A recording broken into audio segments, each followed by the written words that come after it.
At 2:11 a.m., Adrian Romano's phone screamed to life with the one voice he never expected to hear again. His ex-wife, 8 months pregnant and alone. "Someone's at my door," Claire whispered, her terror slicing through 8 months of silence. The divorce was supposed to protect her. The distance was supposed to keep her safe. Instead, the war found her anyway. And now she was in labor with nowhere to run. Adrian had walked away from everything to save her life. Tonight, he'd discover that leaving her was the one mistake that put her in the crosshairs. If you're hooked, stay until the end to see how this story unfolds. Hit that like button and drop a comment with your city so I can see how far this tale travels across the world. The phone rang at exactly 2:11 a.m., slicing through the silence of Adrian Romano's penthouse like a blade through silk. He didn't recognize the number. Hadn't in months. Every contact tied to his old life had been systematically deleted, burned away like dead wood from a diseased tree. The legitimate businesses he'd kept, real estate holdings, investment portfolios, technology ventures, those ran through corporate lines and business managers. Personal calls didn't exist anymore. Personal connections were liabilities he couldn't afford. But something about the way the phone vibrated against the nightstand made his hand move before his brain could stop it. Some primal instinct that lived deeper than logic, older than strategy. He answered without speaking. "Adrian?" The voice was barely a whisper, but he would have known it in a crowded stadium, in the middle of a war zone, in the last seconds before death. "Clara." "I'm sorry, I didn't know who else to call." His entire body went rigid. 8 months. 8 months since he'd signed the divorce papers with hands that felt like they belonged to someone else. 8 months since he'd walked out of the courthouse and directly into a meeting with the 5 families to negotiate the terms of his withdrawal from operational control. 8 months of telling himself it was the right choice, the only choice, the choice that would keep her breathing. "What's wrong?" Not a question, a demand. "I'm in labor." Her breath hitched, pain threading through the words. "It's early, 5 weeks early, and Adrian," her voice dropped even lower. "Someone's outside my door." The world telescoped down to a single point of absolute clarity. "Don't open it." He was already moving, pulling on pants with one hand while keeping the phone pressed to his ear. "Where are you exactly?" "My apartment, the one on Riverside. The one I didn't move after. I couldn't afford to."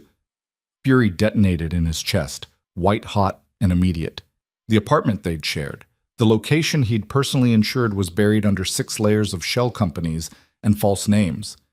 The address that exactly 3 people in the entire world were supposed to know. Someone had talked.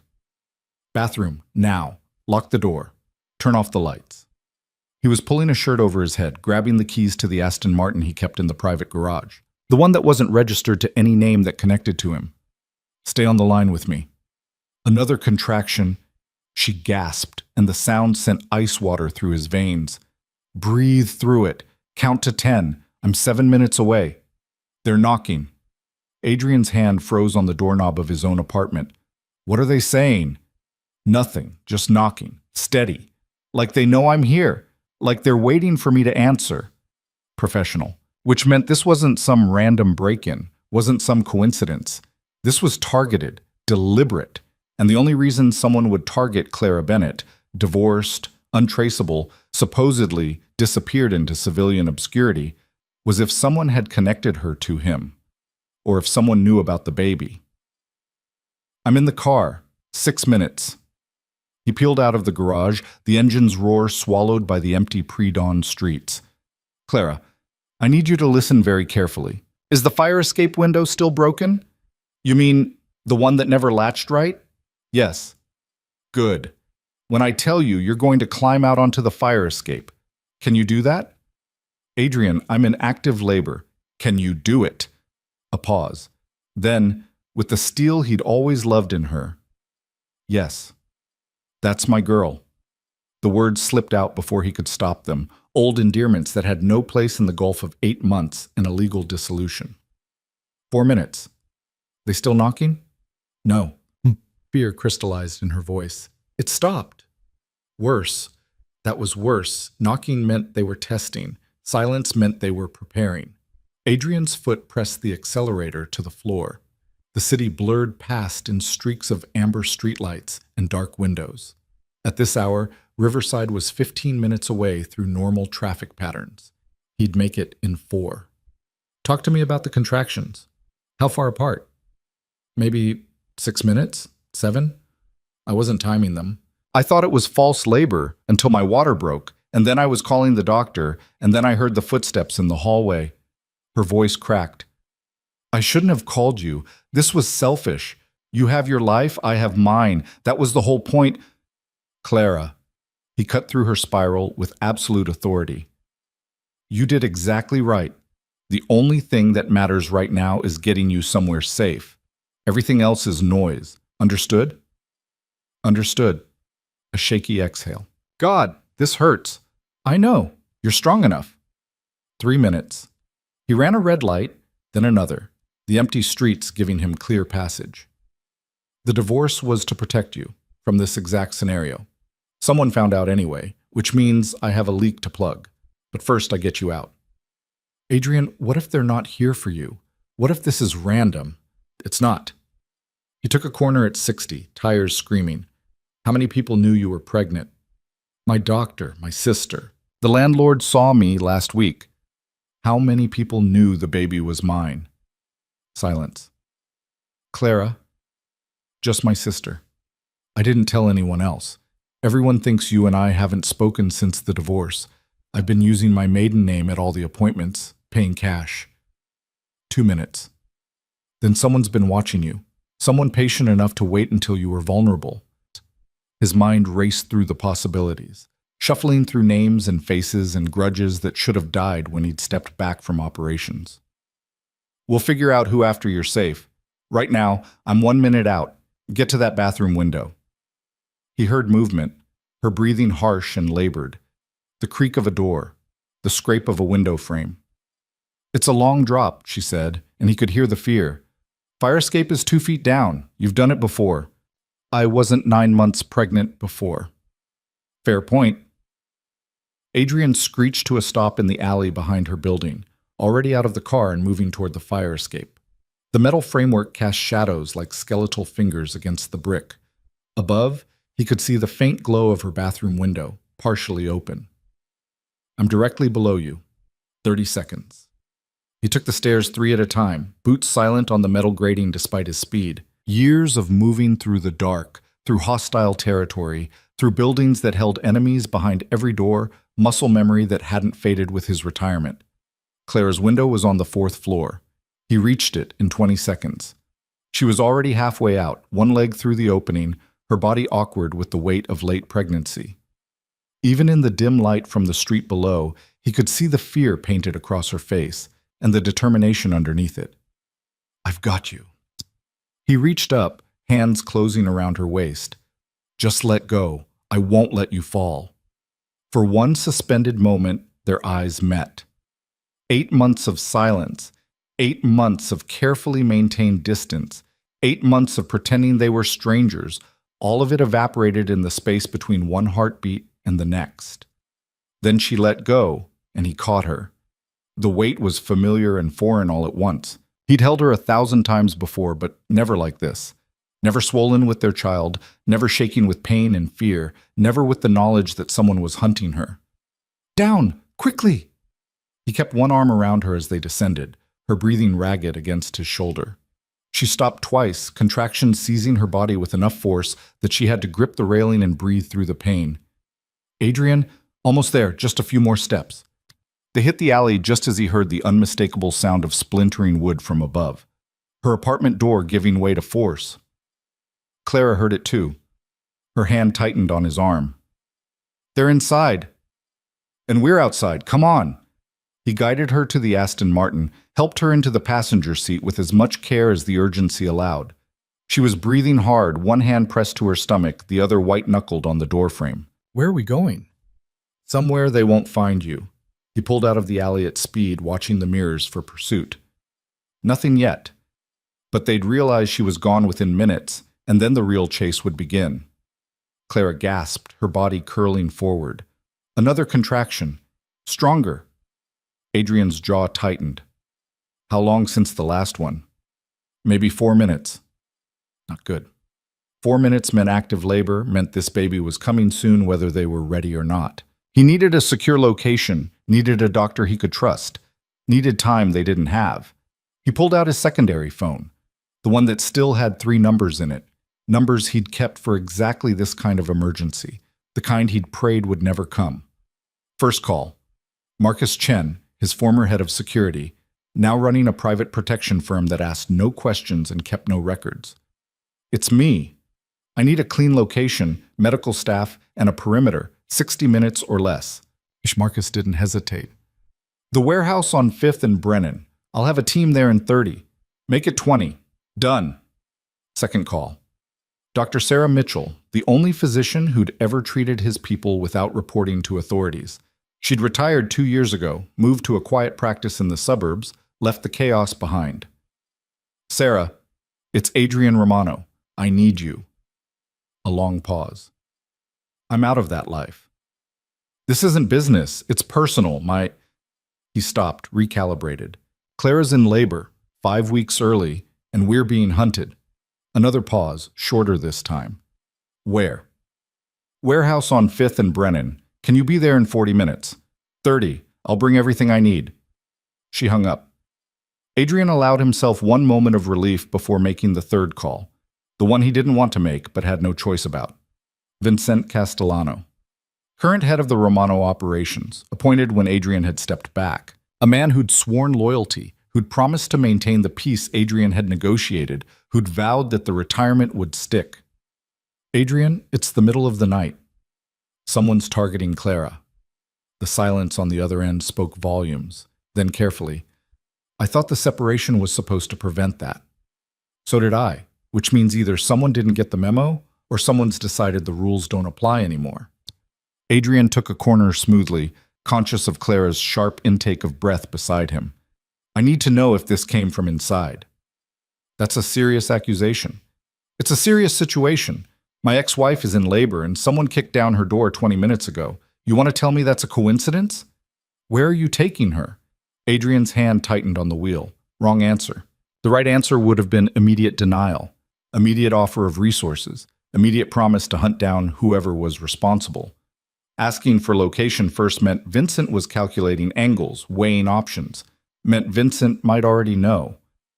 Somewhere safe, I'll be in touch. Adrian, if you're back in play, people need to know I'm not back in play. I'm protecting my family. There's a difference.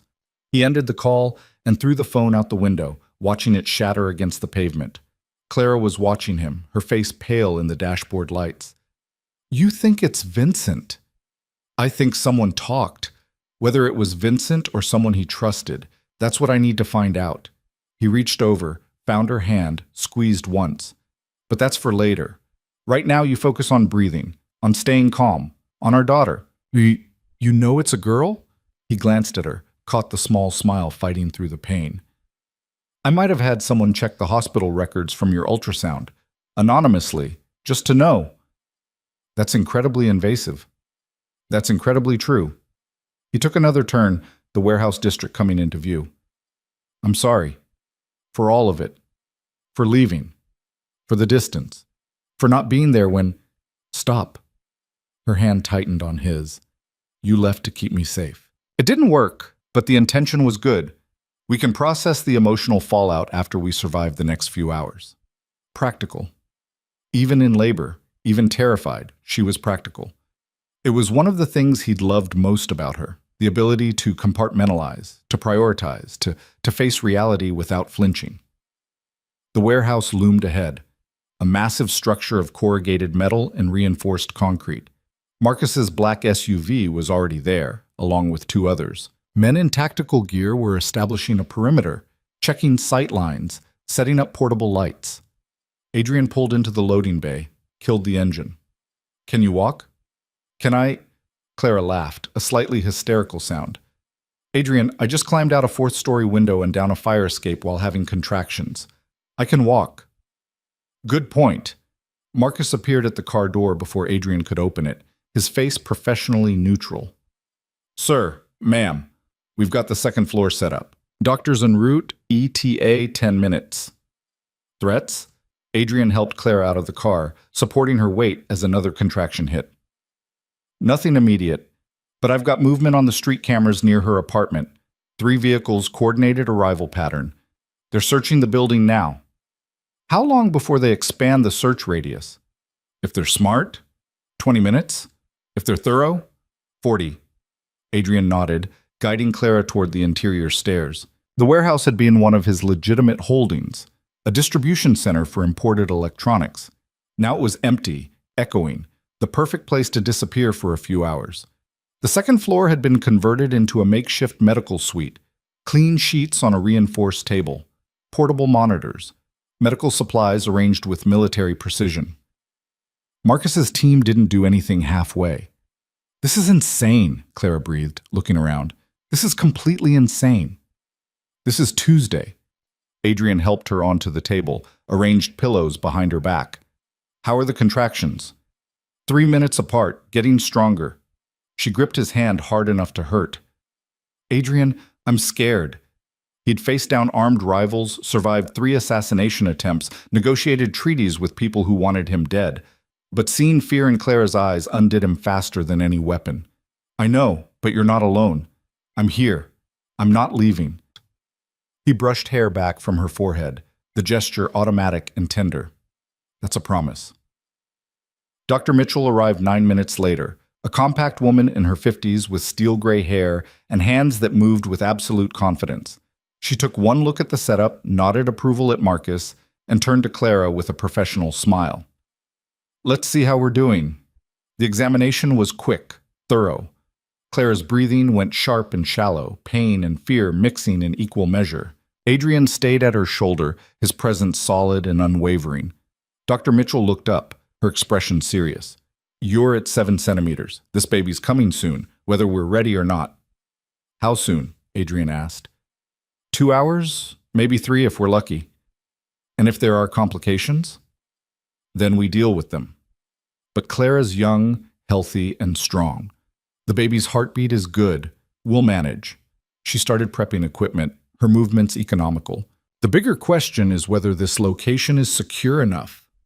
As if on cue, Marcus's voice came through the radio on Adrian's belt. Boss, we've got a problem. Adrian stepped away from the table, keeping his voice low. Talk to me. Surveillance van just parked 2 blocks east. Professional setup, expensive equipment. They're scanning radio frequencies. Can they find us? Not immediately, but if they're systematic, they'll eventually triangulate our location. Adrian looked back at Clara, at Dr. Mitchell preparing the delivery supplies, at the reality that his daughter was going to be born in the next few hours, whether or not they had hostile forces closing in. Time until they get close enough to be a problem? 90 minutes. Maybe 2 hours. The same time frame as the delivery. Of course it was. Double the perimeter, rotating patrols. Anyone who gets within 3 blocks, I want to know about it. He paused, making a calculation he'd hoped never to make again. And Marcus? Go loud if you have to. I don't care about subtlety anymore. Understood. Adrian returned to Clara's side. She was breathing through another contraction, her face flushed with effort. When it passed, she looked at him with 2 clear eyes. They're coming, aren't they? No point in lying. Yes. How long do we have? Enough? He took her hand again, thumb tracing circles on her palm. Focus on the baby. Let me handle the rest. Adrian, Clara. He leaned down until their foreheads touched, until there was nothing in the world but the 2 of them and the truth between them. I walked away to protect you. I signed papers and burned bridges and dismantled everything I built because keeping you safe mattered more than any of it, and I'd do it again. But I will not let anyone hurt you or our daughter, whatever it takes, whatever it costs. Do you understand? She nodded, tears slipping free. I never wanted this for you. For us. I know, but it found us anyway. He kissed her forehead, gentle and fierce all at once. So now we deal with it, together. The next hour blurred into a cycle of contractions and breathing, pain and pressure, Clara's grip on his hand strong enough to bruise. Dr. Mitchell worked with calm efficiency, monitoring vitals, checking progression, offering steady reassurance. Outside, Marcus's team maintained the perimeter. Twice, vehicles approached too close. Twice, they were turned away. Once by a carefully staged traffic accident. Once by a utility crew that materialized out of nowhere to block the street. But the surveillance van didn't move, just sat there, 2 blocks away, watching and waiting. At the 90-minute mark, Marcus returned. His expression was grim. "We've got company, real company. 4 SUVs, approaching from different directions. Coordinated assault pattern." Adrian's blood went cold. "ETA? 15 minutes." He looked at Dr. Mitchell. "How close are we?" She didn't look up from Clara. "Transition phase, could be 30 minutes, could be 3 hours. Babies come on their own schedule." "We don't have hours." "Then you'd better buy me time, because I'm not delivering this baby in a moving vehicle." "Fair enough." Adrian leaned down, caught Clara's fevered gaze. "I have to go handle something. I'll be right downstairs. You won't even know I'm gone." "Don't you dare get shot?" Her voice was ragged but fierce. "Don't you dare leave me alone with this baby." "Never." He kissed her knuckles. "I'm coming back. That's a promise."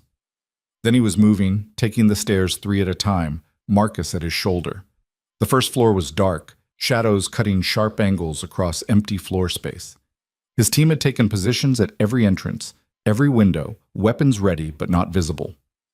"Options," Adrian said. "We can hold them off for maybe 10 minutes if they come hard, longer if they're cautious, but eventually they'll breach." Adrian's mind raced through scenarios, tactics, outcomes. Who's leading the assault? Don't know yet. They're staying dark.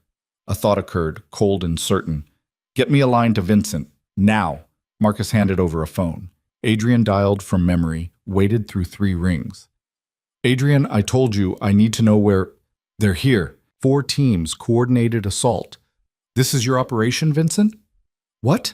No, I told you I don't know anything about—" "Then who does?" "Because someone gave them Claire's location. Someone told them exactly where to hit and when.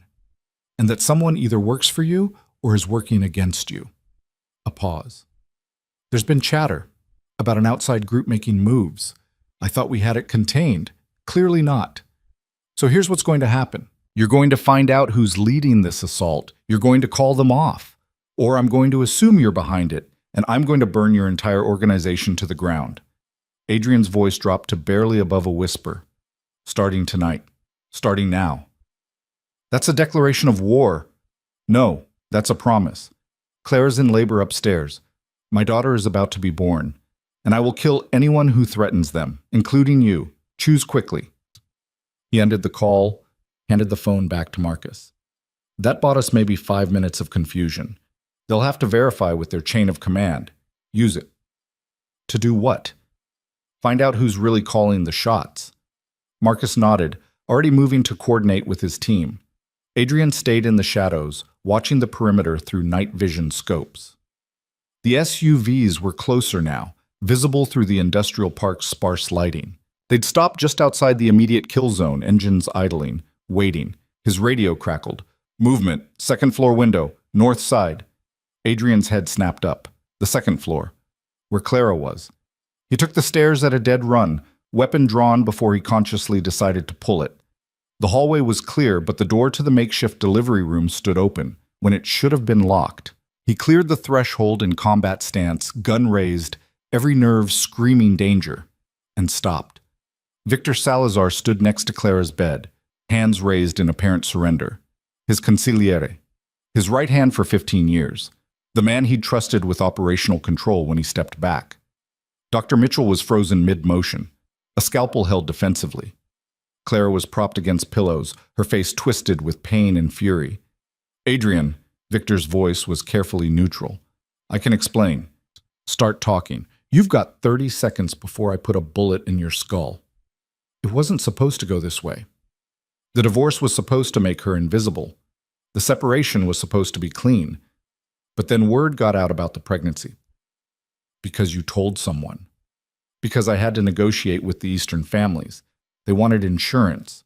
Wanted to know you weren't coming back into play. I thought if I gave them information about Clara, about the baby, it would satisfy them." Adrian's world turned red at the edges. "You used my family as a bargaining chip." I used information as leverage. There's a difference. They were never supposed to touch her. That was the deal. The information stayed theoretical, but then Victor swallowed hard. Then someone else found out, someone outside the agreement, and they decided Clara was the perfect pressure point to bring you back into the fold. Who? The Volkov Syndicate. They've been pushing into territory trying to fill the vacuum you left. They think if they can force you to choose between Clara and peace, you'll come back swinging, create chaos, let them exploit the power shift. Adrian's finger tightened on the trigger. Every instinct screamed to pull it, to end the threat, to eliminate the man who'd betrayed everything. But Clara's voice cut through the rage. Don't! He looked at her. She was breathing hard, sweat beading on her forehead, but her eyes were clear. Don't kill him. Not here. Not in front of our daughter. Clara, I mean it. Another contraction seized her, and she gritted her teeth against the pain. You want to deal with him? Fine, but not like this. Not while I'm watching. Dr. Mitchell moved then, positioning herself between Victor and the table. Everyone who's not essential to this delivery needs to leave. Now. Adrian looked at Victor, at the man who'd sold them out, at the trader who'd thought information was just another currency to trade. You're going to fix this. You're going to call the Volkov Syndicate and tell them to stand down, and then you're going to disappear, because if I see your face again, understood. Victor backed toward the door, hands still raised. For what it's worth, I never meant, I don't care what you meant. I care what you did. Get out. Victor left. Adrian locked the door behind him, then turned back to Clara. She was crying now, silent tears streaming down her face as another contraction hit. That's it, Dr. Mitchell said, checking monitors. We're at full dilation. Time to push. Everything else fell away. The threats outside. The betrayal. The war brewing in the shadows. None of it mattered more than the woman on the table and the life about to enter the world. Adrian moved to Clara's side, took her hand. I'm here, right here. Don't let go. Never. The next 20 minutes were an eternity compressed into heartbeats. Clara pushed with everything she had, her screams echoing off warehouse walls. Dr. Mitchell called instructions, calm and focused. Adrian stayed locked in place, his hand going numb from Clara's grip, his entire world reduced to helping her breathe, helping her focus, helping her bring their daughter into the light. Then, one more push, one more, and we're there. Clara bore down with a sound that was half agony, half triumph. And suddenly there was movement, there was life, there was silence. Terrible, deafening silence. Dr. Mitchell moved quickly, clearing airways, checking vitals. Adrian's heart stopped in his chest, the world tilting sideways. No, not after everything, not now. A small, furious cry split the air, the most beautiful sound he'd ever heard. She's perfect, Dr. Mitchell said, smiling for the first time all night. Absolutely perfect. She placed the baby on Clara's chest, a tiny red-faced creature with a shock of dark hair and lungs that clearly worked just fine. Clara was sobbing, laughing, her hands cradling their daughter with infinite gentleness. Adrian couldn't breathe, couldn't move, could only stare at the miracle in front of him, at the life they'd created, at the future that suddenly existed in sharp, brilliant focus. Say hello to your daughter, Clara whispered. He reached out with one shaking hand, touched the baby's impossibly small fingers. She gripped his thumb with surprising strength, her eyes squeezed shut, her mouth working soundlessly. Hello, Elena, he said, his voice breaking on the name. I'm your father, and I promise you. He looked at Clara, at the woman he'd never stopped loving, at the family he'd tried to protect by leaving. I promise both of you. This ends tonight. Clara met his eyes, understanding passing between them without words. How? By making them more afraid of what I'll do if they don't back down than what I might do if they push forward. He kissed Elena's forehead, then Clara's. Stay here. Stay safe. I'll be back before you know I'm gone. Adrian! But he was already moving, already shifting into the cold, calculated mindset that had kept him alive through 100 conflicts. He found Marcus at the perimeter, watching the SUVs that still hadn't moved. They're waiting for orders, Marcus said. Victor came out 10 minutes ago, made some calls. Now nothing. Good. Get me aligned to the Volkov leadership, whoever's running this operation. Boss, if you negotiate, I'm not negotiating. Adrian's voice was ice and iron. I'm dictating terms. The call connected after 3 rings. A voice Adrian didn't recognize. Heavy accent, amused tone. Mr. Romano, we were wondering when you'd reach out. You have 30 seconds to pull your teams back and leave the city. After that, I start making examples. Laughter. You retired. You walked away. You don't have the organization to make threats anymore. I don't need an organization. I need 3 phone calls. Adrian pulled out his personal phone, the one with the numbers he'd never deleted.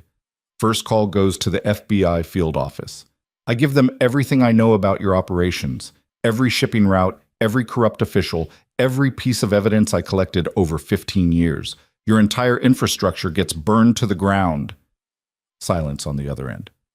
Second call goes to the Castellano family. I tell them you've been using information from Victor to make plays against their interests. You get a war you can't win. And the third call? The voice was tighter now, less amused. The third call goes to every asset I still have buried in your organization. Sleeper agents you don't know about. People I placed years ago for exactly this kind of situation. And I activate all of them at once.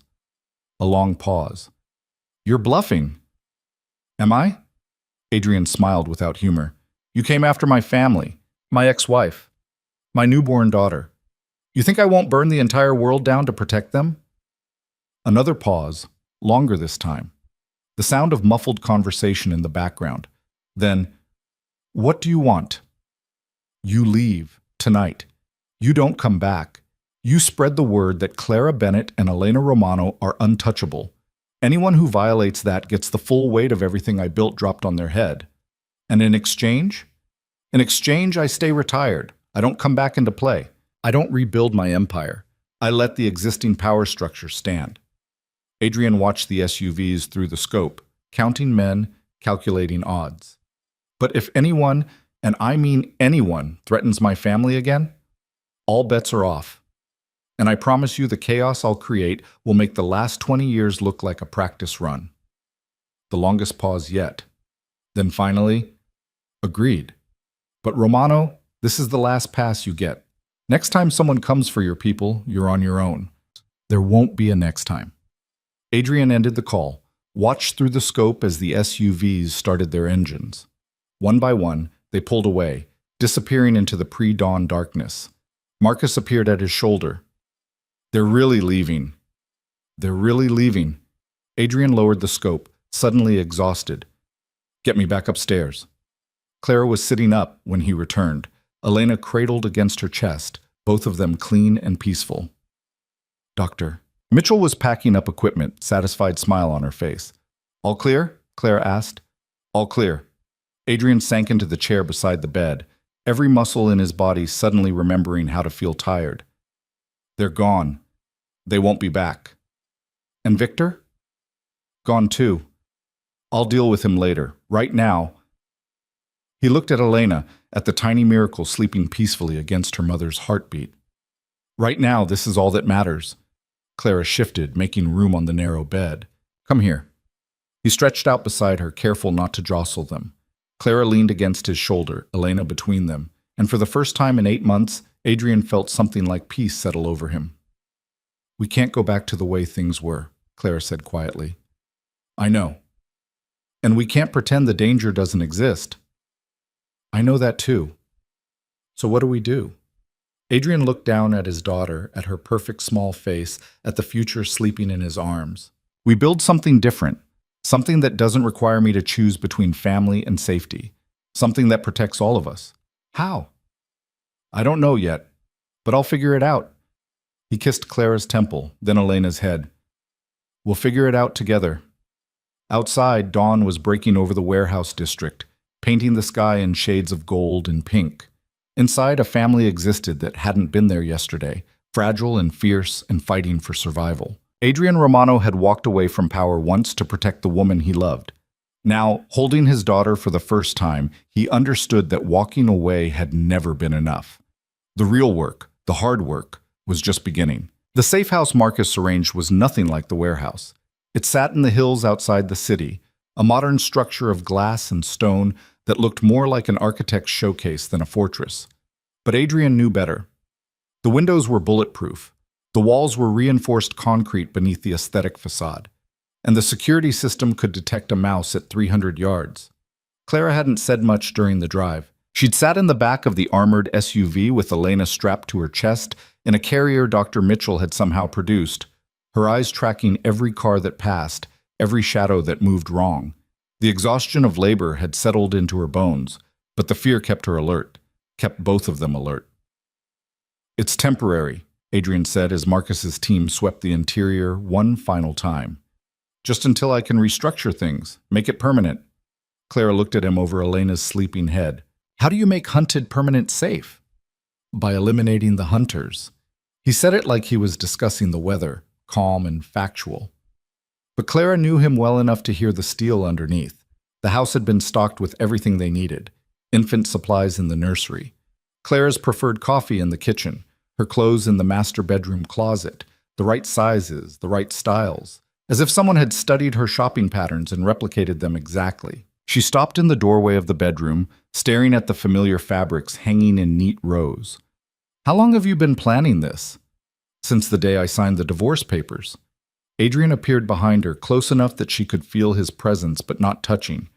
"I hoped I'd never need it, but I wasn't going to risk being unprepared if something went wrong." "Something did go wrong." "Yes." He moved past her, checking the window locks with practiced efficiency. "Victor's already in federal custody. I made one of those 3 phone calls I mentioned. The FBI has enough evidence to put him away for the rest of his life." Clara sat on the edge of the bed, careful not to jostle Elena. "You kept evidence? After you retired?" "I kept insurance. There's a difference." Adrian turned from the window, his face shadowed. "Every major player, every significant operation, every piece of leverage I might need, I documented it, encrypted it, stored it in locations even Marcus doesn't know about. That's dangerous. That's survival." He crossed to them, crouched down so he was eye level with Clara. "I walked away from operations, but I never stopped being strategic. And the first rule of strategy is never leave yourself completely vulnerable." Elena stirred against Clara's chest, making small sounds that weren't quite crying but suggested it was coming. Clara stood, swaying automatically to settle her. "She needs to eat, and I need to figure out how to do this without dropping her." Dr. Mitchell left instructions and a number to call if you need help. Adrian's expression shifted, something almost uncertain crossing his features. "I can give you privacy if you want." Clara looked at him, at the man who'd orchestrated her escape from armed mercenaries, who'd held her hand through labor, who'd threatened to burn down criminal empires to protect their daughter. The man who'd been her husband, then her ex-husband, and now existed in some undefined space between. "Stay," she said. "I don't want to be alone." So he stayed. Sat in the chair by the window while Clara settled into the bed's padded headboard and carefully, awkwardly, helped Elena latch. It hurt more than she expected, and the vulnerability of it, feeding their daughter while Adrian watched, made something twist in her chest. "You're doing great," he said quietly. "I have no idea what I'm doing." "Neither do I. We'll figure it out together." The words were almost exactly what he'd said in the warehouse. Clara wondered if he realized it. Wondered if the repetition was intentional or just the truth surfacing in different moments. Elena ate with single-minded determination, her tiny hands flexing against Clara's skin. Outside, the sun was fully up now, morning light spilling gold across the hills. From here, the city looked peaceful, distant, like the violence of the last 12 hours had happened in a different universe. "What happens now?" Clara asked. Adrian was quiet for a long moment. "I meet with the remaining family heads, renegotiate the terms of my retirement, make it clear that certain lines can't be crossed. And if they don't agree, they'll agree." No doubt in his voice, just certainty. "Because I'm offering them something they want more than conflict." "What?" "Stability. The chaos of the last 8 months, the power struggles, the territorial disputes, the Volkov syndicate pushing in, all of it stems from the vacuum I left. They want structure back. Order. I'm going to give it to them, just not the way I did before." Clara shifted Elena to her shoulder, patting her back gently. You're going back. No. Adrian leaned forward, elbows on his knees. I'm creating something different, a framework that doesn't require my active participation, but uses my reputation as leverage. A set of rules with real consequences. A system that protects itself. That's impossible. That's necessary. He held her gaze. I can't keep you safe by hiding anymore. Victor proved that. The only way to protect you and Elena is to make it more costly to threaten you than to leave you alone. That sounds like war.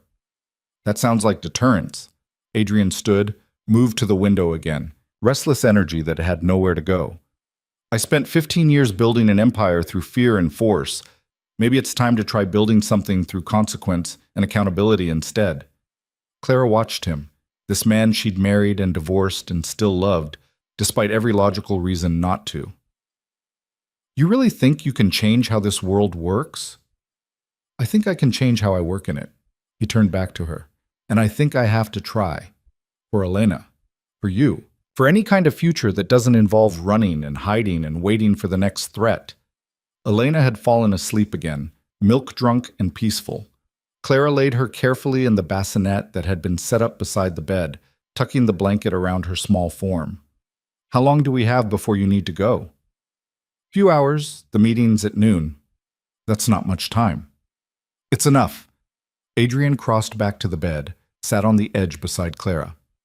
I need you to promise me something. What? If this goes wrong, if I don't come back from this meeting, Marcus has instructions. He'll get you and Elena out of the country. New identities, new lives, resources to disappear completely. You'll be safe. Clara's blood went cold. Adrian, promise me. His hand found hers gripped tight. Promise you won't try to save me or wait for me. Just take Elena and run. She wanted to argue, wanted to tell him that wasn't acceptable, wasn't an option she could live with. But she'd married a man who lived in calculated risks and contingency plans. And she'd learned long ago that sometimes the kindest thing you could do was give someone the peace of knowing their worst-case scenario had a solution. I promise. The words tasted like ash. But you better come back. I will. He lifted her hand to his lips, kissed her knuckles. I have too much to lose now. They spent the next 2 hours in careful domesticity. Adrian showed Clara how the security system worked, how to activate the panic room hidden behind the master closet, how to contact Marcus if something went wrong. Clara tried to memorize it all while fighting the exhaustion that kept pulling at her edges. Elena woke crying at 10, and Clara changed her first diaper with hands that shook from nervousness. Adrian talked her through it, his voice steady and calm, even though he'd probably never changed a diaper in his life. They were both making it up as they went, pretending competence they didn't feel. She's so small, Clara whispered, staring down at Elena's scrunched face. How is something this small supposed to survive in a world like ours? Because she has us. Adrian's hand settled on Clara's shoulder, warm and solid. And we're not going to let anything hurt her. At 11:30, Adrian changed into a different kind of armor. Tailored suit, dark and expensive. The kind of clothing that announced power without saying a word. He checked his appearance in the mirror with the same precision he'd checked the window locks, making sure every detail was perfect. Clara watched from the bed, Elena sleeping against her chest again. You look like you're going to war. I am, just a different kind. He turned from the mirror, crossed to them. Bent down and kissed Elena's forehead with infinite gentleness. Then Clara's. I'll call when it's done. Adrian? She caught his hand before he could pull away. I love you. I never stopped, even when I signed those papers. His eyes closed, something like pain flickering across his features. I never stopped either. That's why I left. I know. She squeezed his hand once, then let go. Now come back to us. He left without another word. Clara listened to his footsteps on the stairs, the sound of the door closing, the SUV engine starting and fading into distance. Then she was alone with Elena, and the silence and the fear that pressed against her chest like a physical weight. The house had monitors in every room, screens that showed different angles of the property. Clara found herself watching them obsessively, tracking the security team's patrols, checking for movement that shouldn't be there. It was exhausting and necessary and did nothing to quiet the anxiety. Elena woke crying at 12:15. Clara fed her again, changed her again, walked circles around the bedroom while humming songs she half remembered from childhood. The domestic routine helped, gave her something to focus on besides imagining all the ways Adrian's meeting could go catastrophically wrong. Her phone rang at 1:30. Unknown number. Clara's heart seized, every terrible possibility flooding through her mind at once. Hello? Mrs. Romano? A woman's voice, professional and cool. This is Diane Castellano. I'm Vincent's sister. Clara's grip tightened on the phone. I don't know who that is. Yes, you do, just like I know exactly who you are and where you're staying. A pause. I'm not calling to threaten you. I'm calling to warn you. About what? About what happens when men try to rewrite rules that have existed for generations. Diane's voice stayed level. Your husband, ex-husband, is at a meeting right now proposing a restructure of how the families operate. It's bold, it's ambitious, and it's going to get him killed if he's not careful. Clara's blood turned to ice. What are you talking about? Adrian's proposing a council structure with rotating leadership and enforced accountability. No single head, no consolidation of power, democratic decisions on territory and operations. Diane laughed, but there was no humor in it. He's trying to turn organized crime into a corporate board. Half the room wants to shoot him on principle. Then why are you calling me? Because the other half is considering it. And if this passes, if he actually pulls this off, it changes everything, including what happens to you and your daughter. Papers rustled in the background. There's a faction that wants to use you as leverage. Make sure Adrian stays in line with whatever gets decided.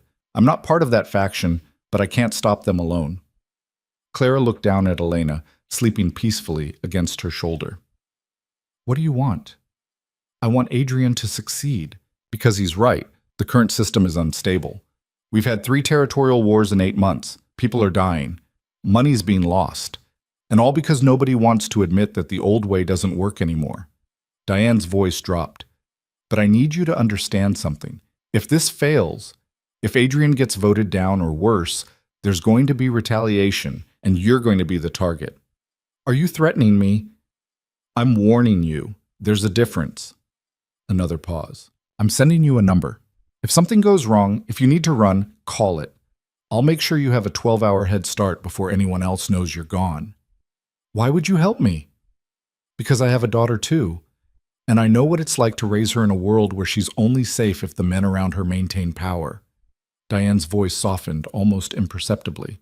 Adrian's trying to build something different, something where safety doesn't require constant violence. I want that for my daughter. I'm willing to help make it happen for yours. The call ended before Clara could respond. A text came through seconds later, a phone number with no name attached. Clara saved it, then pulled up the security monitors again.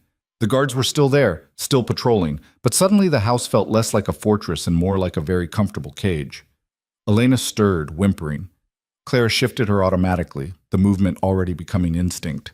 It's okay, baby girl. Daddy's going to fix this. He has to. At 2:45, Adrian's number flashed on her screen. Clara answered before the first ring finished. Tell me you're alive. I'm alive. His voice was rough, strained. The vote passed. Barely. 8-7, but it passed. Relief flooded through her so fast she felt dizzy. What does that mean? It means we have a new structure. Council leadership instead of single authority. Mandatory arbitration for disputes. And he paused. New rules about families. No targeting spouses. No targeting children. Anyone who violates it gets handed to federal authorities by the council itself. Clara closed her eyes. They agreed to that? 3 families pushed back hard, but the others saw the value. Stability is worth more than revenge cycles. The sound of a car door closing. I'm on my way back. We need to talk. About what? About what comes next.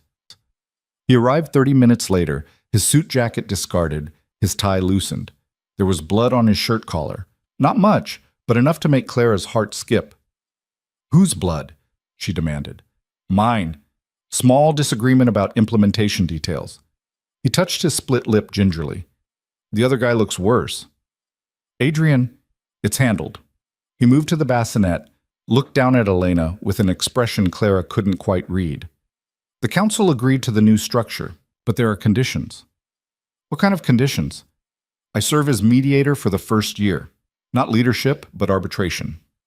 Someone neutral who can interpret the new rules and settle disputes before they escalate. Clara's stomach sank. That means you're still involved. That means I'm involved differently. No operations, no enforcement, just negotiation and consequence management. He turned to face her. It's not perfect, but it's better than what we had. And after the year? After the year, someone else takes over. I transition to pure civilian life. But Clara, he crossed to her, took her hands. This year is going to be dangerous. There are going to be people who test the new system, who push boundaries to see if the consequences are real. I need to know you can handle that, can handle being connected to me while I do this. She wanted to say no, wanted to tell him she couldn't live with that uncertainty, couldn't raise Elena in that shadow. But she looked at his face, at the hope and fear mixing there, and understood that he wasn't just asking about the next year. He was asking if she believed in what he was trying to build. I can handle it, she said, but I have conditions too. Name them. Complete transparency.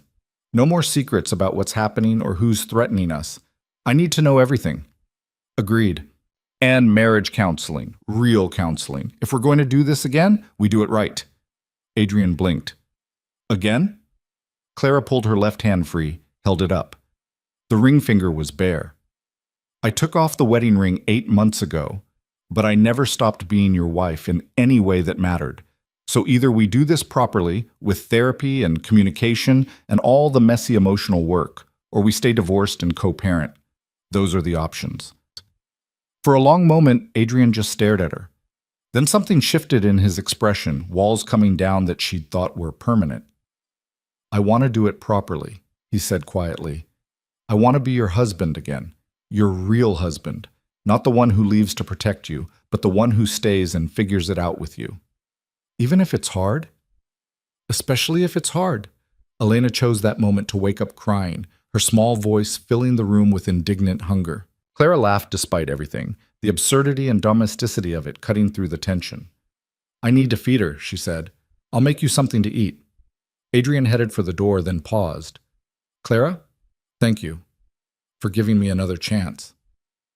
Thank you for coming back. He smiled, genuinely smiled, for the first time since the phone rang at 2:11 a.m. Then he was gone, leaving Clara alone with their daughter and the fragile, terrifying hope that maybe, possibly, they could actually make this work. The next week blurred into an exhausting routine of feeding schedules and diaper changes and 2-hour sleep cycles. Adrian worked from the house, taking calls in his office, while Clara navigated the steep learning curve of new motherhood. Dr. Mitchell visited twice, checking Elena's weight and Clara's healing, pronouncing both of them healthy despite the chaos. Marcus's security team maintained their presence but tried to stay invisible. Clara appreciated the effort even as their constant patrols reminded her that the danger hadn't disappeared, just recalibrated. On the 8th day, Adrian came into the nursery where Clara was changing Elena. We need to make it official, he said without preamble. Make what official? Elena's birth certificate, her legal status, all of it. He leaned against the doorframe. I've been avoiding it because filing paperwork creates a record, but we can't keep her in limbo. Clara fastened the new diaper, picked Elena up. What are you proposing? We file everything properly. Birth certificate with both our names. My name on all the legal documents. He met her eyes. And we get married again before we do it. Clara's heart stuttered. Adrian, I'm not asking you to decide right now, but think about it. If we're going to build this new life, let's build it on solid ground. Legal protections, clear documentation. No ambiguity about who Elena belongs to or who has rights to make decisions. That's very practical. That's very strategic. He smiled slightly. But it's also what I want. I want to be your husband again, Clara, legally and actually. I want Elena to grow up knowing her parents are together. And I want to stop pretending that signing divorce papers changed how I feel about you. Elena grabbed Clara's finger, holding tight. Clara looked down at their daughter, then back at Adrian. You're serious about the counseling? I already found someone. Dr. Patricia Harris specializes in high-stress relationships and family dynamics. Marcus vetted her. She's discreet and she's good. You've been planning this. I've been hoping for it. He pushed off the doorframe, crossed to them. I love you. I never stopped. And I'm tired of acting like that's not the most important truth in my life. Clara felt tears building, hot and sudden. I love you too. Even when I hated you for leaving, even when I was so angry I couldn't see straight. So marry me again. He cupped her face with one hand, gentle and certain. Let me do this right. Okay. The word came out barely above a whisper. Okay. Yes. He kissed her then, careful and deep, one hand still cradling her face while the other settled at the small of her back. Elena made a small sound between them, not quite protest, but close enough that they broke apart laughing. 3 days, Adrian said. I'll arrange everything, just you, me, Elena, and whoever legally needs to be present. No big ceremony? No big anything, just the commitment and the truth. He kissed her forehead. The rest we'll figure out as we go. 3 days later, Clara stood in a judge's chambers wearing a simple dress that Marcus's assistant had somehow procured in her exact size. Adrian wore another of his perfect suits, though this one was gray instead of black. Elena slept in a carrier against Clara's chest, blissfully unaware that her parents were legally binding their lives back together. The ceremony took 7 minutes. Judge Maria Santos read the standard vows, ask the required questions, pronounce them married with efficient warmth. Marcus and Dr. Mitchell signed as witnesses. And just like that, Clara Bennett became Clara Romano again. That was fast, she said as they walked out into afternoon sunlight. That was perfect. Adrian caught her hand, laced their fingers together. Everything else can take as long as it needs. The first counseling session happened 2 days later. Dr. Harris was a woman in her 60s with sharp eyes and a no-nonsense demeanor. She listened to their abbreviated history, married, divorced, reunited under threat, without visible reaction. So you're rebuilding a relationship while managing ongoing external danger and caring for a newborn, she said. That's 3 major stressors simultaneously. We're aware, Adrian said dryly. Are you? Because most couples can't handle one of those things without significant strain. You're attempting 3 at once while trying to restructure how an entire criminal organization operates. Dr. Harris leaned back in her chair. Let's be very clear about something. This is going to be harder than either of you imagine. There will be moments when you want to quit, moments when the stress feels unsurvivable, and you're going to have to choose over and over to keep working instead of giving up. Clara glanced at Adrian, saw her own uncertainty reflected back. We're willing to try. Willing isn't enough. You need to be committed, completely committed. Dr. Harris pulled out a notepad. So here's my first question. Why are you really doing this? Not the surface answer, the truth. Adrian spoke first. Because I can't imagine a life where Clara and Elena aren't part of it. I tried. For 8 months, I tried. And every day felt like walking around with a piece of myself missing. Dr. Harris turned to Clara. And you? Clara looked down at Elena, sleeping peacefully in her arms. Because I want her to grow up knowing her father, and because... She swallowed hard. Because I'm tired of being afraid alone. If we're going to face the danger, I'd rather face it together. Fear and love, Dr. Harris said. That's honest. We can work with honest. The session lasted 90 minutes. They covered communication patterns, conflict resolution, trust rebuilding. Dr. Harris assigned homework, daily check-ins, active listening exercises, individual reflection time. This isn't going to fix everything overnight, she warned as they left. But if you're consistent, if you're honest, you have a chance. In the car, Clara leaned her head against Adrian's shoulder. That was intense. That was necessary. He kissed her temple. And we're going to keep showing up, both of us. Promise? Promise. That night, after Elena was fed and changed and finally sleeping, Adrian found Clara on the balcony overlooking the city lights. She was wrapped in a blanket, staring out at the distant glow. Can't sleep? He asked. Too much in my head. She didn't turn. Diane Castellano called me again today. Adrian went very still. What did she want?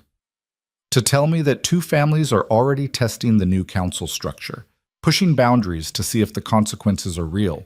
Clara finally looked at him. Is it true? Yes. Small violations so far, but yes, they're testing. He moved to stand beside her, close enough that their shoulders touched. That's why I'm meeting with the council tomorrow, to show them the consequences are real. How? By enforcing them, publicly, decisively. His jaw tightened. The new system only works if people believe it will be maintained. That means following through even when it's uncomfortable. Clara pulled the blanket tighter. I hate this. I hate that we finally have a chance and the world won't let us just be happy. I know. Adrian turned to face her fully. But this is temporary. 1 year of enforcement, of proving the system works, and then I'm out. Completely out. You really believe that? I have to. He touched her face, thumb tracing her cheekbone. Because the alternative is living like this forever, and I refuse to raise Elena in permanent crisis. Clara leaned into his touch, let her eyes close. Come to bed. Whatever tomorrow brings, we'll handle it better rested. They went inside together, checked on Elena one final time, then collapsed into bed with the exhausted relief of people who'd survived another day. Adrian pulled Clara against him, her back to his chest, his arm wrapped protective around her waist. I love you, he murmured into her hair. I love you too. She laced her fingers through his. Now shut up and sleep. He laughed quietly, the sound vibrating through both of them. And for a few hours at least, the world outside stayed quiet. Tomorrow would bring new challenges, new threats, new tests of the fragile structure they were trying to build. But tonight, in the darkness of their bedroom, with their daughter sleeping nearby, Adrian and Clara Romano held on to each other in the hope that maybe, just maybe, they could make this impossible thing work. The call came at dawn, shattering what little sleep Adrian had managed. He answered on the second ring, already sliding out of bed to avoid waking Clara. Romano. Marcus's voice was tight with controlled urgency. We have a situation. Adrian moved to the hallway, closing the bedroom door softly behind him. Talk to me. The Petrov family hit one of the Castellano distribution centers 2 hours ago, burned it to the ground. 3 people dead, all civilians. A pause. They're claiming it was retaliation for a territory dispute, but everyone knows it's really a test of the council's enforcement capabilities. Adrian's hand tightened on the phone. The Petrovs had been one of the 3 families who'd voted against the new structure. Dmitry Petrov had stood up in that meeting and called the council idea weakness disguised as innovation. Now he was proving his point with fire and blood. Where's Dmitry now? Holed up in his compound. He's got 20 armed men on the property, surveillance everywhere. He knows we're coming. Good. Adrian was already moving toward his office, his mind shifting into the cold calculation that had kept him alive through 15 years of conflicts. Call an emergency council session, noon today, and Marcus, make sure every family head understands that attendance is mandatory, not optional. You're going to make an example. I'm going to enforce the rules we all agreed to. Adrian pulled up security footage from the Castellano warehouse on his computer, watching flames consume the building in fast forward. 3 civilian deaths. Workers who'd probably thought they were safe because the new system was supposed to protect non-combatants. Dmitry chose to test us. Now he gets to learn what happens when the test fails. He spent the next 3 hours building the case. Security footage, witness statements, financial records proving the attack was coordinated rather than spontaneous. By the time Clara emerged from the bedroom with Elena, Adrian had assembled an airtight prosecution. You're up early, Clara said, settling into the chair across from his desk. Elena was awake and alert, her dark eyes tracking movement with increasing focus. Petrov family violated the agreement, killed 3 civilians in a warehouse fire. He didn't look up from his laptop. I'm presenting the evidence to the council at noon. Clara's face went pale. What does that mean? It means Dmitry Petrov gets turned over to federal authorities. All the evidence I've kept on his operations over the years goes with him. He'll spend the rest of his life in prison. Adrian finally met her eyes. And every other family head gets to watch it happen. Gets to understand that the consequences are real. This is what you meant by enforcement. This is exactly what I meant. He closed the laptop, leaned back. The system only works if people believe violating it costs more than following it. Dmitri just provided the perfect opportunity to prove that. Elena made a small sound, not quite distressed, but heading that direction. Clara shifted her automatically, the movement already becoming instinct after 2 weeks of constant practice. When do you leave? 10:30. Marcus is driving me.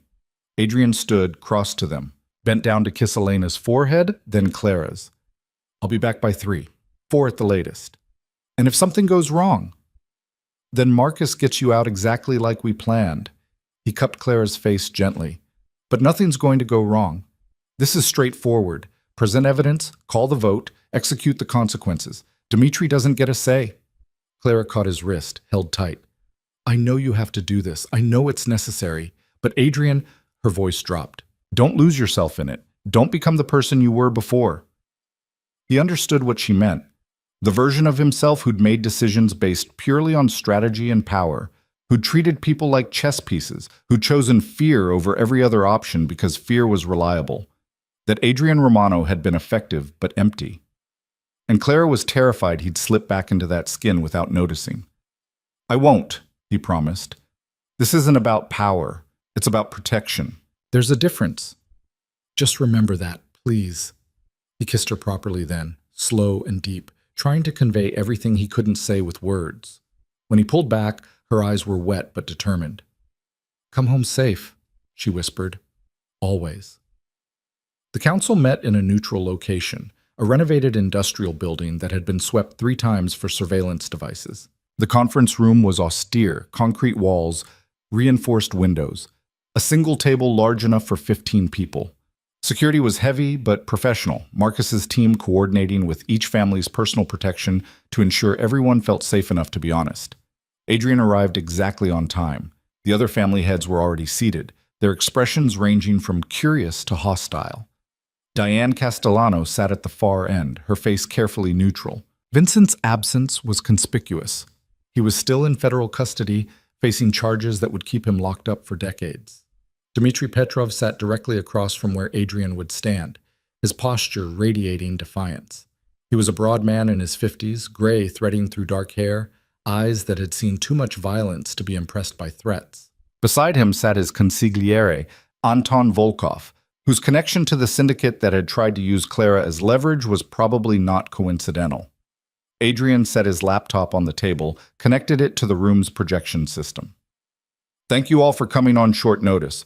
We're here because someone decided to test whether this council actually has teeth.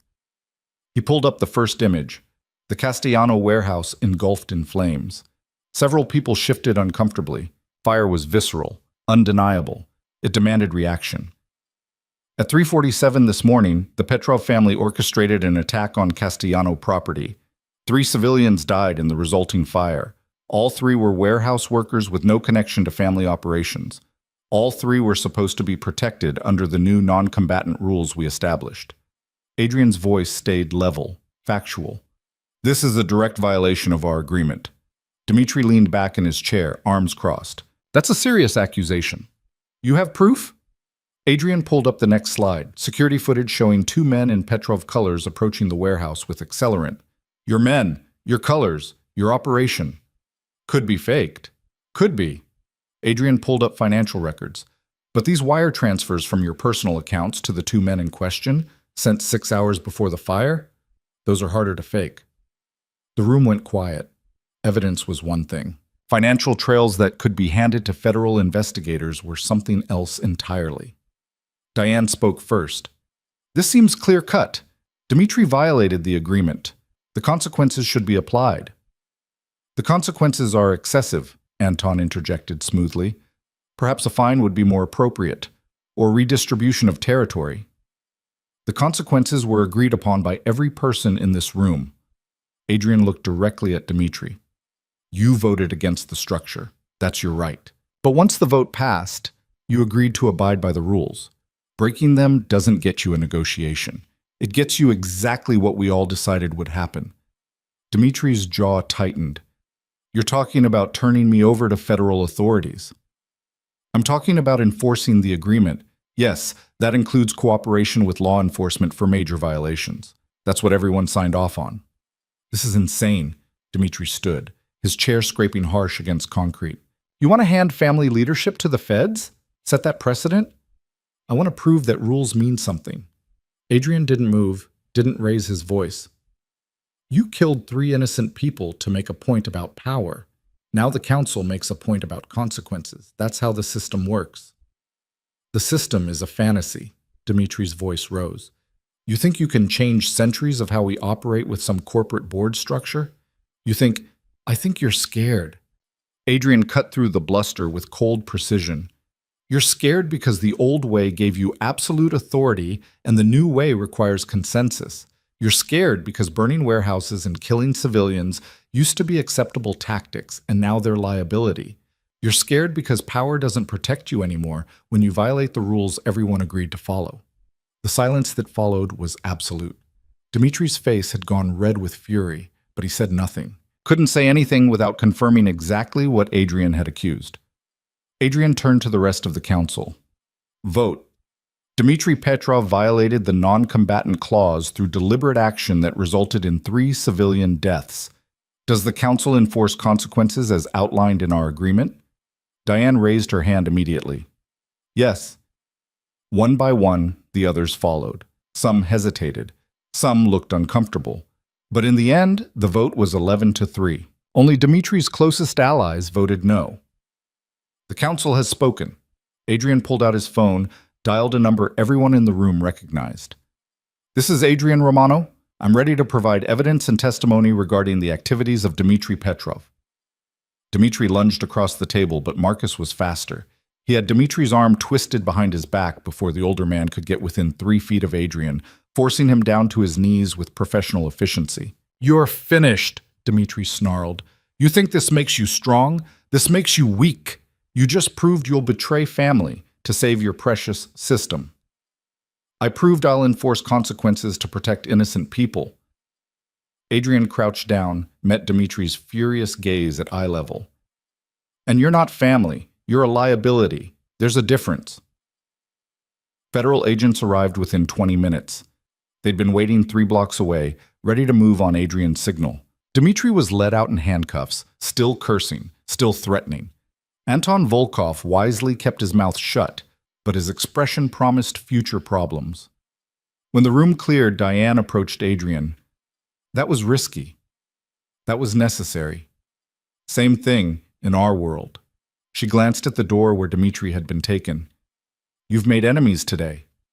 I made a point today. The enemies were already there. Adrian started packing up his laptop. How's your family handling the transition? Better than expected. The warehouse loss hurt, but the council's response helps, shows the system can protect us when we're targeted. She hesitated. Clara called me last week, asked about security protocols for children. Adrian's hands stilled. What did you tell her? The truth, that keeping kids safe in this world requires constant vigilance and good intelligence networks. That sometimes the best protection is making sure nobody wants to target them in the first place. Diane's expression softened slightly. She's smart, and she's tougher than you probably give her credit for. I know exactly how tough she is. That's not the issue. Then what is? Adrian looked at Diane, this woman who'd helped protect Clara when she didn't have to, who'd voted for a system that reduced her own family's power because it was the right thing to do. The issue is that I'm trying to build something different while still operating in the old world, and I don't know if that's possible or just naive. Probably both. Diane smiled slightly. But naive people don't usually survive in this business long enough to try changing it, so maybe you've got a chance. The drive back to the safe house took 40 minutes through mid-afternoon traffic. Adrian spent most of it on the phone, coordinating the handover of Dmitri's territories to neutral management, ensuring the transition wouldn't create new power vacuums. By the time Marcus pulled through the security gates, Adrian's head was pounding with exhaustion. Clara met him at the door, Elena asleep in her arms. She took one look at his face and stepped aside. It's done? It's done. Dmitri's in federal custody. His operations are being dissolved. The council voted to enforce consequences. Adrian dropped his keys on the entry table, scrubbed a hand over his face. And I need a drink. Shower first. You smell like warehouse concrete and tension. Clara shifted Elena carefully. I'll pour you something after you're clean. The shower helped. Hot water and steam washing away the last 3 hours. The weight of the decision. The look on Dimitri's face when the handcuffs clicked shut. Adrian stood under the spray until his skin turned pink, until some of the knots in his shoulders loosened. When he emerged, Clara was in the bedroom with 2 glasses of whiskey. Elena was in her bassinet, still sleeping. The evening light slanted golden through the windows, peaceful and domestic. Dr. Harris called, Claire said, handing him a glass. Wants to schedule our next session for Thursday. That works? Adrian drank, let the burn ground him. How was Elena today? Fussy. I think she's starting to teeth early, which seems unfair for a 2-week-old. Clara settled onto the bed, tucking her legs under her. But she finally went down about an hour ago. We should have at least 90 minutes before she wakes up demanding food. 90 minutes of peace. Adrian sat beside her, close enough that their shoulders touched. Feels like a vacation. Clara laughed, the sound tired but genuine. Our lives are so weird now. 90 minutes without a crying baby counts as luxury. Our lives were weird before. Now they're just differently weird. He set down his glass, turned to face her properly. I turned a man over to federal authorities today. Sent him to prison for the rest of his life. And the whole drive home, all I could think about was getting back here. To you and Elena. To normal things like dirty diapers and 3 a.m. feedings. Clara's eyes were soft in the fading light. Is that a bad thing? It's a different thing. The old me would have been strategizing next moves, calculating power shifts, planning how to leverage Dimitri's removal. Adrian reached out, traced the line of her jaw with one finger. The new me just wants to be home. The new you is still strategizing. I can see your brain working even when you're trying to relax. She caught his hand, pressed a kiss to his palm. But you're right that it's different. You're choosing what matters. That's growth. Elena stirred in the bassinet, making small sounds that suggested waking. Clara sighed. So much for 90 minutes. I'll get her. Adrian stood, moved to the bassinet. Elena's eyes were open, unfocused but alert. He picked her up carefully, still slightly terrified of her fragility, of how much trust it took to hold something so small and vital. Hey, baby girl, you're okay. Daddy's got you. Clara watched them, her expression unreadable. You're good at that. At what? Being her father. You looked so uncertain at first, like you might break her if you held her wrong. Now you're confident, natural. I'm faking confidence really well. Adrian supported Elena's head, swayed slightly. Inside, I'm still terrified I'm going to mess this up. Welcome to parenthood. That feeling never goes away, according to Dr. Mitchell. Clara stood, crossed to them. But we're doing okay. She's healthy. We're functional. The house hasn't burned down. The bar for success has gotten pretty low. The bar for success has gotten realistic. Clara rested her head against his shoulder, both of them looking down at Elena. We survived the first 2 weeks. Everything after this is just repetition and minor variations. Adrian kissed the top of Clara's head, breathing in the familiar scent of her shampoo. I love you, both of you, more than I knew it was possible to love anything. I know. Clara's arm came around his waist, holding tight. I feel it too. This overwhelming, terrifying love that makes everything else seem insignificant. They stood like that for a long moment, the 3 of them forming a small circle of warmth and connection. Outside, the security team maintained their patrols. Somewhere in the city, the families were adjusting to new power structures. Federal agents were processing Dmitry Petrov's arrest. The world kept turning, kept generating threats and challenges and chaos. But inside this room, Adrian and Clara Romano held their daughter and each other, and for now, that was enough. Elena started crying in earnest, her face scrunching up with indignation. Clara laughed, taking her from Adrian's arms. Okay, I hear you. Food time. Adrian watched Clara settle into the nursing chair, watched Elena latch with determined efficiency. The domesticity of it still struck him as surreal. 2 weeks ago, he'd been a divorced man living alone, trying to convince himself that distance was the same as safety. Now he had a wife and a daughter and a future that looked nothing like what he'd planned. His phone buzzed. A text from Marcus. Volkov made contact, wants to negotiate terms for taking over Petrov operations. Adrian stared at the message, his jaw tightening. Anton Volkov, who'd sat beside Dmitri during the council meeting, who'd voted against enforcement, who was now trying to profit from his boss's removal. Work? Clara asked, watching his expression. Volkov wants to discuss taking over Petrov's territory. Adrian typed a quick response. Council oversight required for any transfers, no individual deals. Then he put the phone face down on the dresser. But that's a tomorrow problem. Tonight we're off duty. Are we ever really off duty anymore? We are for the next... Adrian checked his watch. 4 hours until Elena's next feeding, during which time we're going to eat actual dinner, watch something mindless on television, and pretend we're normal people. Normal people don't have armed security patrols around their house. Then we'll pretend really hard. Clara smiled, but there was sadness underneath it. I miss normal. I miss grocery shopping and coffee dates and worrying about things like traffic and whether I remembered to pay the electric bill. We'll get back to that. Not all of it, maybe, but most of it. Adrian moved to his window, looking out at the manicured grounds and the distant city lights. 1 year of enforcement, 1 year of proving the system works. Then we transition to real civilian life. You keep saying that. Do you actually believe it? The question hung in the air between them. Adrian wanted to say yes automatically, to reassure her that everything would work out exactly as planned. But Clara deserved honesty, not comfort. I believe it's possible, he said finally. I believe if we're smart and careful and a little bit lucky, we can make it happen. But I also know that plans change, that unexpected things happen, that control is mostly an illusion. That's not very reassuring. It's realistic. He turned back to face her. I can't promise you perfect safety or guaranteed outcomes, but I can promise I'll keep fighting for the life we want. The boring, normal, civilian life where our biggest stress is Elena's teething schedule. Clara looked down at Elena, who'd finished eating and was now drowsily content against her chest. I'm scared, Adrian, all the time.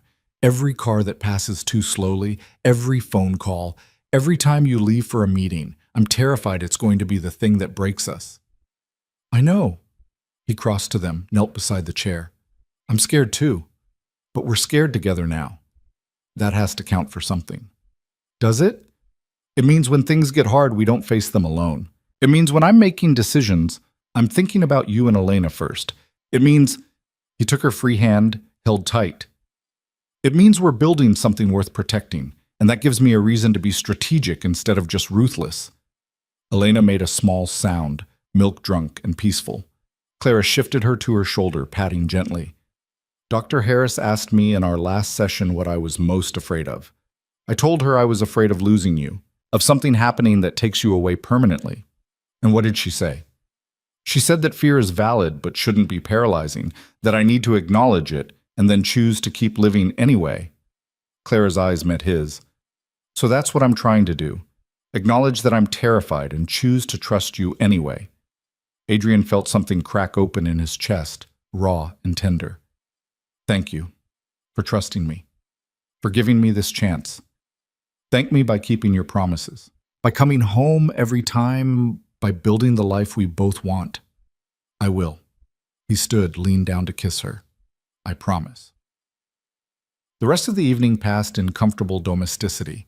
They ate dinner while Elena slept in her bouncer on the kitchen table, both of them watching her with the intensity of new parents who couldn't quite believe this tiny person existed. They watched half of a movie before exhaustion caught up with them, Clara falling asleep against Adrian's shoulder on the couch. He carried her to bed without waking her, then checked on Elena one final time.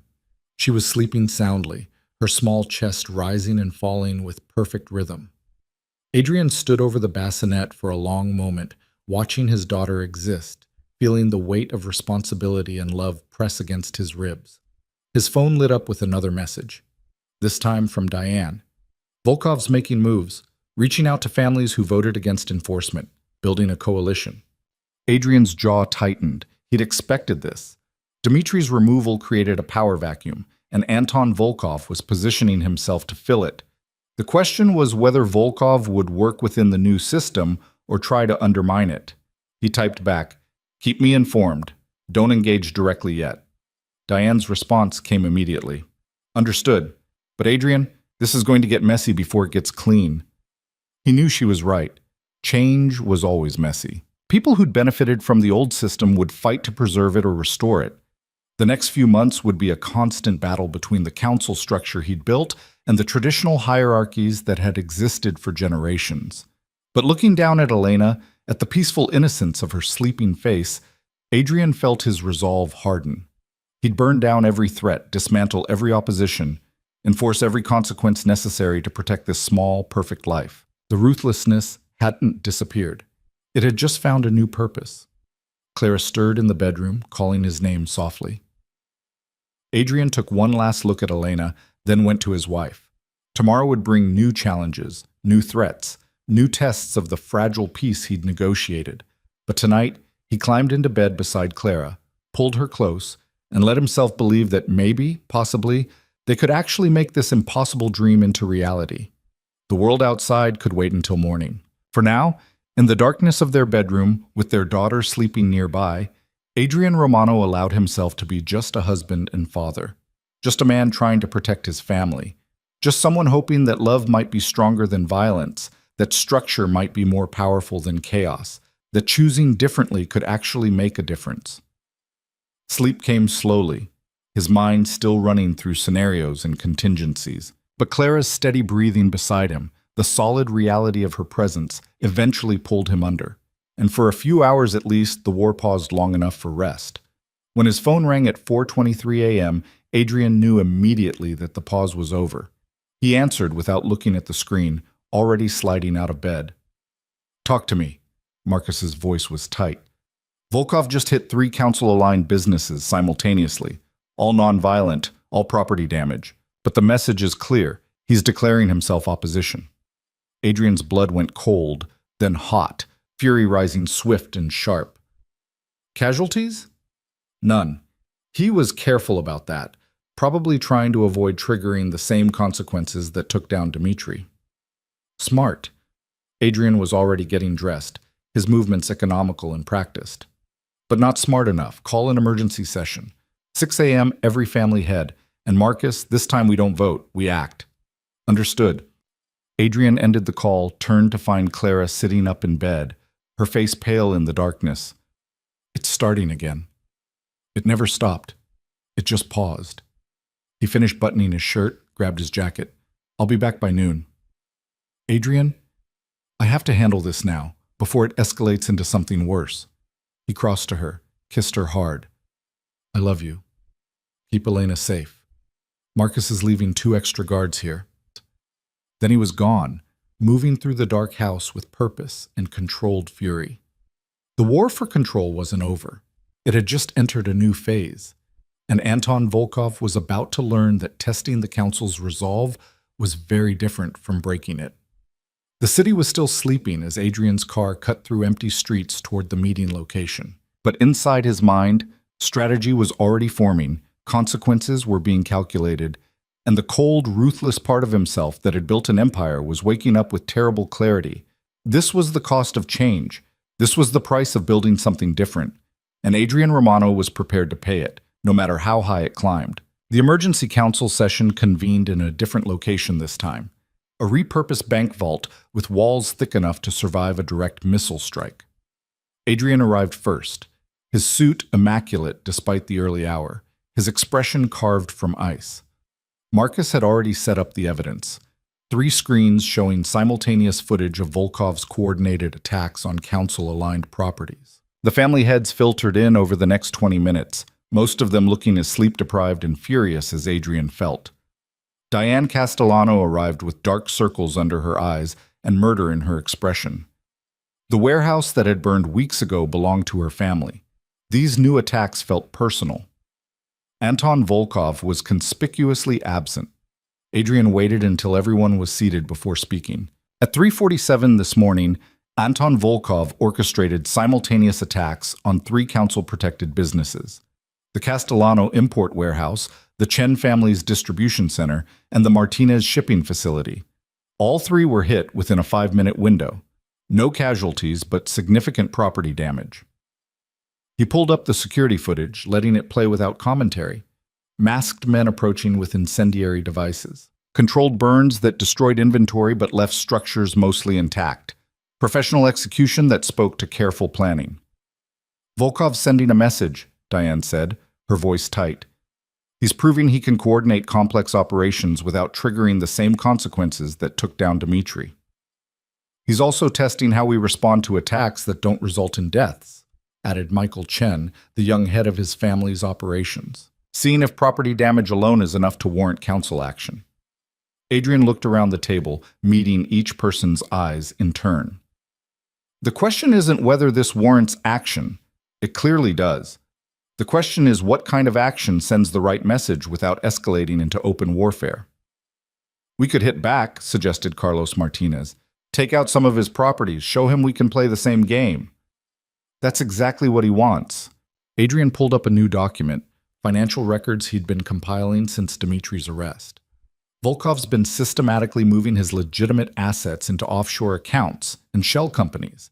He's preparing for either a takeover attempt or a long siege. If we respond with property destruction, we're playing into his strategy. Then what do you suggest? Diane leaned forward. Because sitting here and doing nothing makes us look weak. I suggest we use the one thing Volkov doesn't expect, transparency. Adrian pulled up another file, this one containing detailed information about Volkov's operations, his financial structure, his key personnel. We don't hit his properties. We expose his entire network to federal authorities.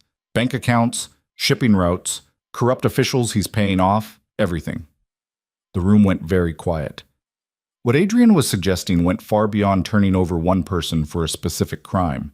He was talking about dismantling an entire organization by cooperation with law enforcement. That's a dangerous precedent, Michael said carefully. Today, it's Volkov. Tomorrow, it could be any of us who steps out of line. That's exactly the point. Adrian's voice was hard. The old system protected everyone as long as they maintained the hierarchy. The new system protects everyone as long as they follow the rules. Volkov violated the rules. He gets the consequences. Anyone else who violates them gets the same treatment. You're talking about making us all vulnerable to exposure, Carlos objected. I'm talking about making rule-breaking more costly than rule-following. Adrian stood, pacing the length of the room. Every person in this room has operations that wouldn't survive federal scrutiny. That's the reality of our world. But as long as we operate within the council structure, as long as we respect the boundaries we established, that scrutiny doesn't come. The moment someone decides the rules don't apply to them, he turned to face them. That's when we use every tool available to remove the threat. Diane was the first to speak. I vote yes. Volkov attacked 3 of our families. He needs to face real consequences. One by one, the others joined her. Some quickly, some reluctantly, but in the end, the vote was unanimous. Anton Volkov would be exposed, his operations dismantled, his organization handed to federal authorities piece by piece. There's one more thing, Adrian said as people began gathering their belongings. Volkov won't go quietly. He'll retaliate, and the most obvious target is me and my family. The room went still again.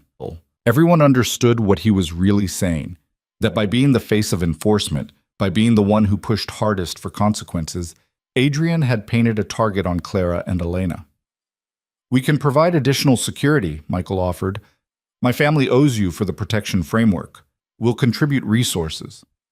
Same from us, Carlos added. Whatever you need. Adrian felt something loosen in his chest, a tension he hadn't realized he was carrying. The council wasn't just a theoretical structure anymore. It was becoming real, people choosing collective protection over individual power. Thank you, he said simply. Marcus will coordinate integration of your teams with mine. The meeting broke up with unusual efficiency, everyone understanding the urgency. Adrian was the last to leave, standing alone in the vault and staring at Volkov's financial records on the screens. This was the gamble. If it worked, if Volkov's exposure convinced other potential rebels that the cost was too high, then the council structure might actually survive.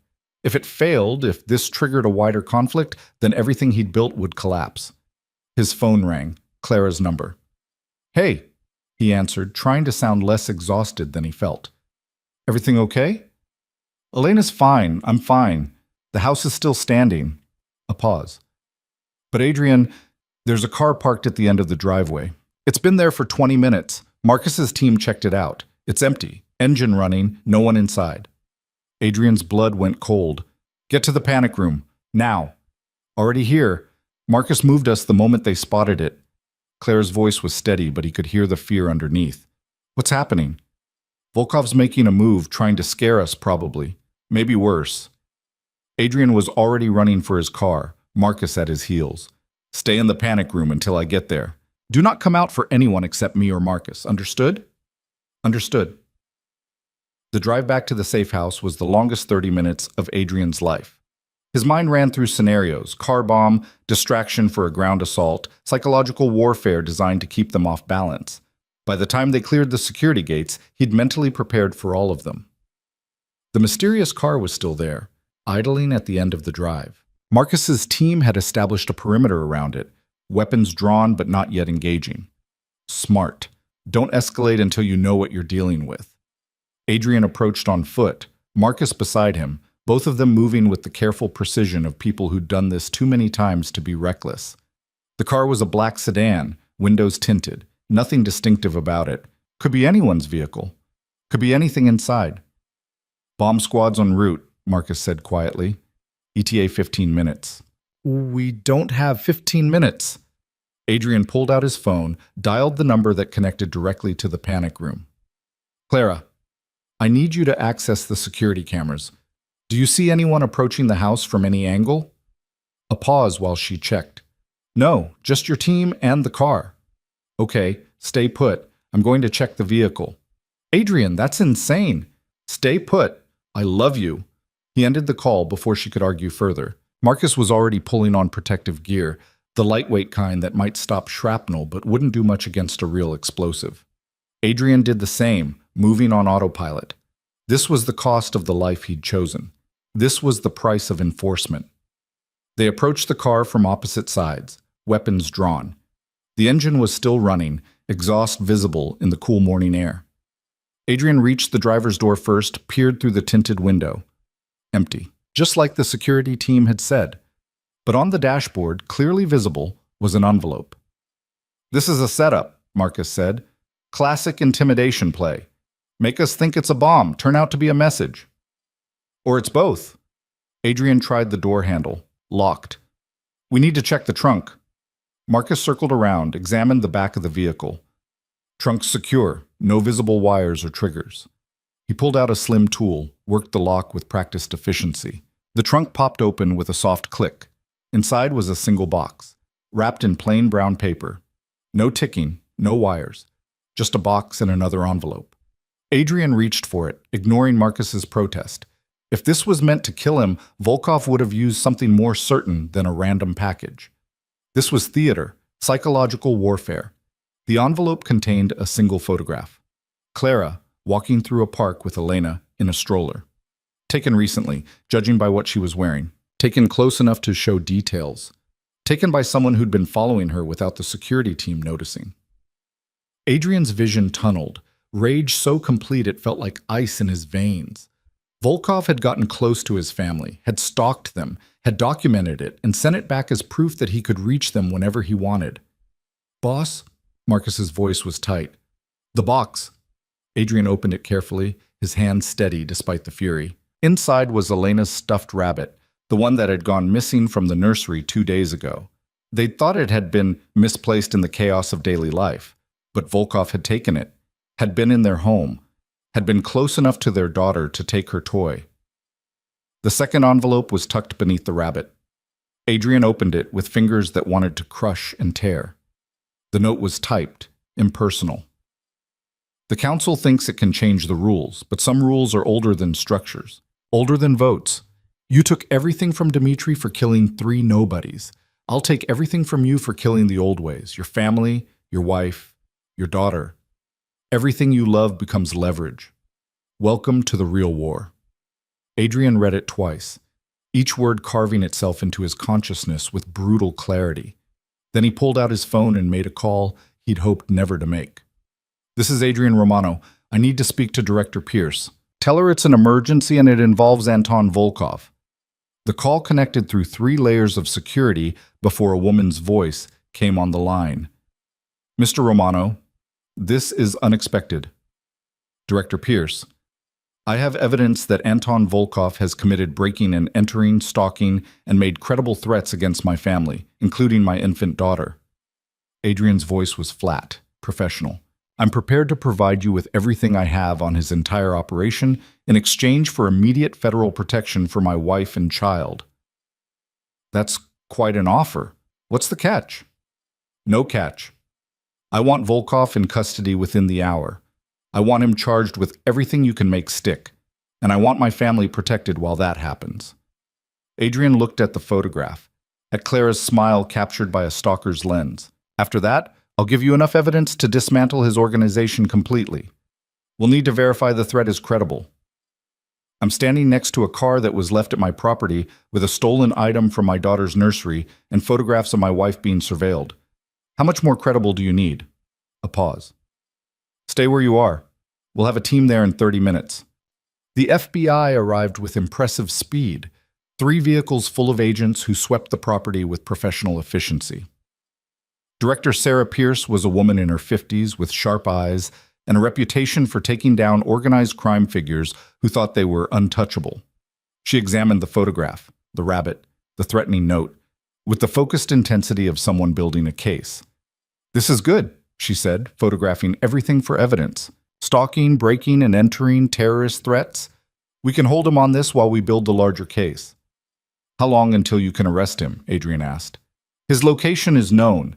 We can have him in custody within 2 hours. She looked up from the evidence. But, Mr. Romano, you understand what you're doing here? Once we arrest Volkov on these charges, once you provide testimony and evidence, you're crossing a line that can't be uncrossed. I crossed that line when I turned over Dmitry Petrov. This is just reinforcing the message. The message being that the rules apply to everyone, that threatening families has consequences. Adrian's jaw tightened, and that I will burn down anyone who comes near my wife and daughter. Pierce nodded slowly. Fair enough. We'll take it from here. I'll need you to come in and give a formal statement, but we can do that after Volkov's in custody. Adrian turned to Marcus. Get Clara and Elena. We're leaving. Where are we going? Somewhere Volkov doesn't know about. Somewhere nobody knows about, except you and me. Adrian pulled out his phone, sent a quick text to a number he hadn't used in years. There's a property upstate, off the books, not connected to any of my holdings. We'll be safe there while this plays out. Marcus nodded, already moving toward the house. Adrian followed, his mind shifting through logistics and contingencies. They'd need supplies, security equipment, a way to stay connected without being traced. 48 hours, maybe 72. However long it took for federal authorities to secure Volkov and dismantle his immediate network. Clara met them at the panic room door. Elena clutched tight against her chest. Her face was pale but composed, fear controlled through sheer force of will. Pack a bag, Adrian said without preamble. Enough for 3 days. We're leaving in 15 minutes. Where are we going? Somewhere safe. He pulled her close, kissed her forehead. Somewhere Volkov can't find us. Trust me. She nodded, disappeared into the bedroom. Adrian could hear her moving quickly, efficiently, packing with the speed of someone who'd learned not to waste time in crisis. Elena started crying, the sound cutting through the tension like a knife. Marcus appeared with 2 duffel bags of equipment. Satellite phones, emergency medical supplies, weapons, portable security system. Everything we might need for a few days off-grid. Good. Adrian checked his own weapon, the familiar weight of it both comforting and terrible. He'd hoped to leave this part of his life behind, hoped that walking away from operations meant walking away from violence.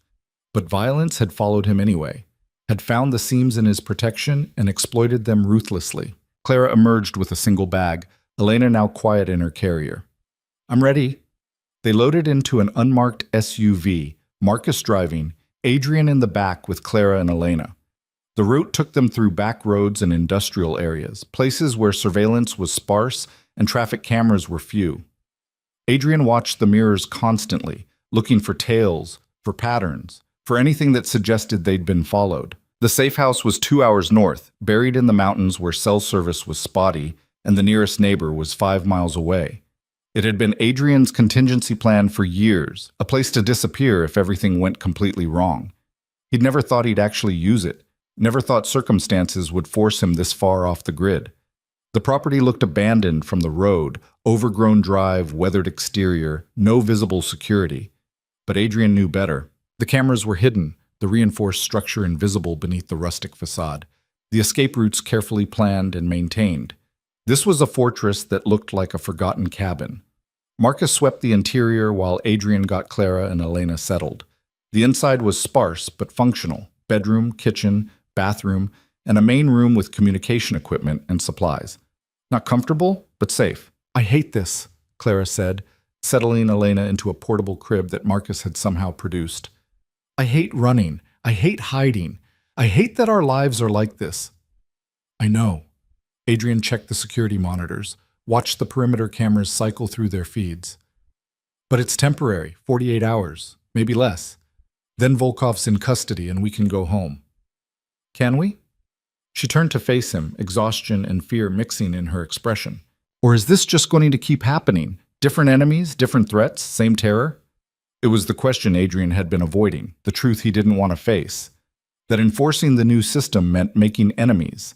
That being the face of consequences meant becoming the target of everyone who hated change. That protecting Clara and Elena required putting them in constant danger. "I don't know," he admitted. "I thought I could build something different. Thought I could create a structure that protected everyone without requiring me to be the enforcer. But maybe I was wrong. Maybe—" Elena started crying, hungry and indignant. Clara picked her up automatically, began the familiar routine of feeding. Adrian watched them, this small, perfect piece of his life that existed in the middle of chaos. His phone buzzed. A text from Director Pierce. "Volkov in custody, arrested at his home without incident. Formal charges being filed now." Relief flooded through him so fast he had to sit down. "They got him. Volkov's in federal custody." Clara's eyes closed, tears slipping free. "Thank God. We still need to stay here until we're certain his people aren't planning retaliation. But Clara—" Adrian crossed to her, knelt beside the chair. "The worst is over. Dimitri's gone. Volkov's gone. The two biggest threats to the council structure are being dismantled. And after them? There'll be others. There's always others. Maybe. Probably." He took her free hand, held tight. "But each time we enforce consequences, each time we prove the system works, it gets a little easier. People start believing the rules are real, start choosing compliance over conflict." "You really think that'll work?" "I think it has to work, because the alternative is going back to the old way. Endless cycles of violence and retaliation. Power structures built on fear instead of agreement." Adrian looked at Elena, peacefully nursing, completely unaware of the danger that had circled so close. "I won't raise our daughter in that world. I'll enforce every consequence, dismantle every threat, burn down every challenge until the new system is strong enough to sustain itself." Clara studied his face, seeing something there that made her expression soften. "You've changed since Elena was born. You're still strategic, still calculating, but there's something different. I have something worth protecting now, something more important than power or control or legacy." He touched Elena's small hand, felt her fingers curl around his thumb with surprising strength. "Everything I do now is about making sure she grows up safe, that she never has to be afraid of her father's world." They stayed in the mountain's safe house for 3 days while federal authorities processed Volkov's arrest and began dismantling his organization. Adrian coordinated with the council remotely, using encrypted satellite communications to ensure continuity. The other family heads rallied, some offering additional security resources, others volunteering to help absorb Volkov's legitimate operations to prevent another power vacuum. Director Pierce called on the second day with an update. "Volkov's talking, trying to negotiate a deal by providing information on other organizations. We're not interested in his information, but the fact that he's willing to sell out his own people tells you everything about his character." "Will the charges stick?" Adrian asked. "Between the stalking evidence, the breaking and entering, and the terrorist threats, we have him cold on the immediate charges. The larger Racco case will take months to build, but we'll get there. He's not seeing the outside of a prison cell for a very long time." "Good. Thank you, Director. Thank you, Mr. Romano. This arrest gives us leverage on 3 other investigations. You've been more helpful than you probably realize." After the call, Adrian found Clara on the cabin's small porch, watching the sun set over the mountains. Elena was asleep in her carrier, small face peaceful in the golden light. Pierce says the charges will stick, he said, settling beside her. Volkov's done. 2 down. How many more to go? Hopefully none. The message is sent. The consequences are real. Anyone else who wants to test the system has 2 very clear examples of what happens. Adrian put his arm around her shoulders, pulled her close. Tomorrow we go home. Back to real life, back to normal. I'm not sure we have normal anymore. Then we build a new normal. One that includes security protocols and encrypted communications, but also includes things like family dinners and Elena's first smile and all the ordinary moments that matter more than any of this. Clara leaned into him, her head resting on his shoulder. I'm tired, Adrian. Bone tired, soul tired. I don't know how much more of this I can take. You don't have to take much more. I promise. He kissed the top of her head. 1 year. We agreed on 1 year of me serving as mediator, of enforcing the new structure. We're already a month into that year. 11 more months, and then I'm completely out. Full civilian life. No more council, no more enforcement, no more war. You really think they'll let you walk away after the year is up? They won't have a choice. That's part of the agreement. 1 year of transition, then someone else takes over the mediation role. Adrian looked out at the darkening mountains, at the peaceful isolation. I've already started identifying potential replacements. People who believe in the system but don't carry my history. Fresh leadership for a fresh structure. Elena stirred, making small sounds that suggested waking. Clara picked her up, swayed gently. She's going to start teething soon. Dr. Mitchell warned me it could be rough. The shift in topic was deliberate, both of them needing to talk about something ordinary and manageable. Adrian welcomed it, let himself focus on the mundane concerns of parenthood instead of the life and death stakes of the last few weeks. What does that mean exactly? He asked. It means she'll be fussy and in pain and probably won't sleep well. It means we'll be walking her around at 2 a.m. trying to soothe her. It means... Clara smiled slightly. It means normal parenting problems instead of criminal empire problems.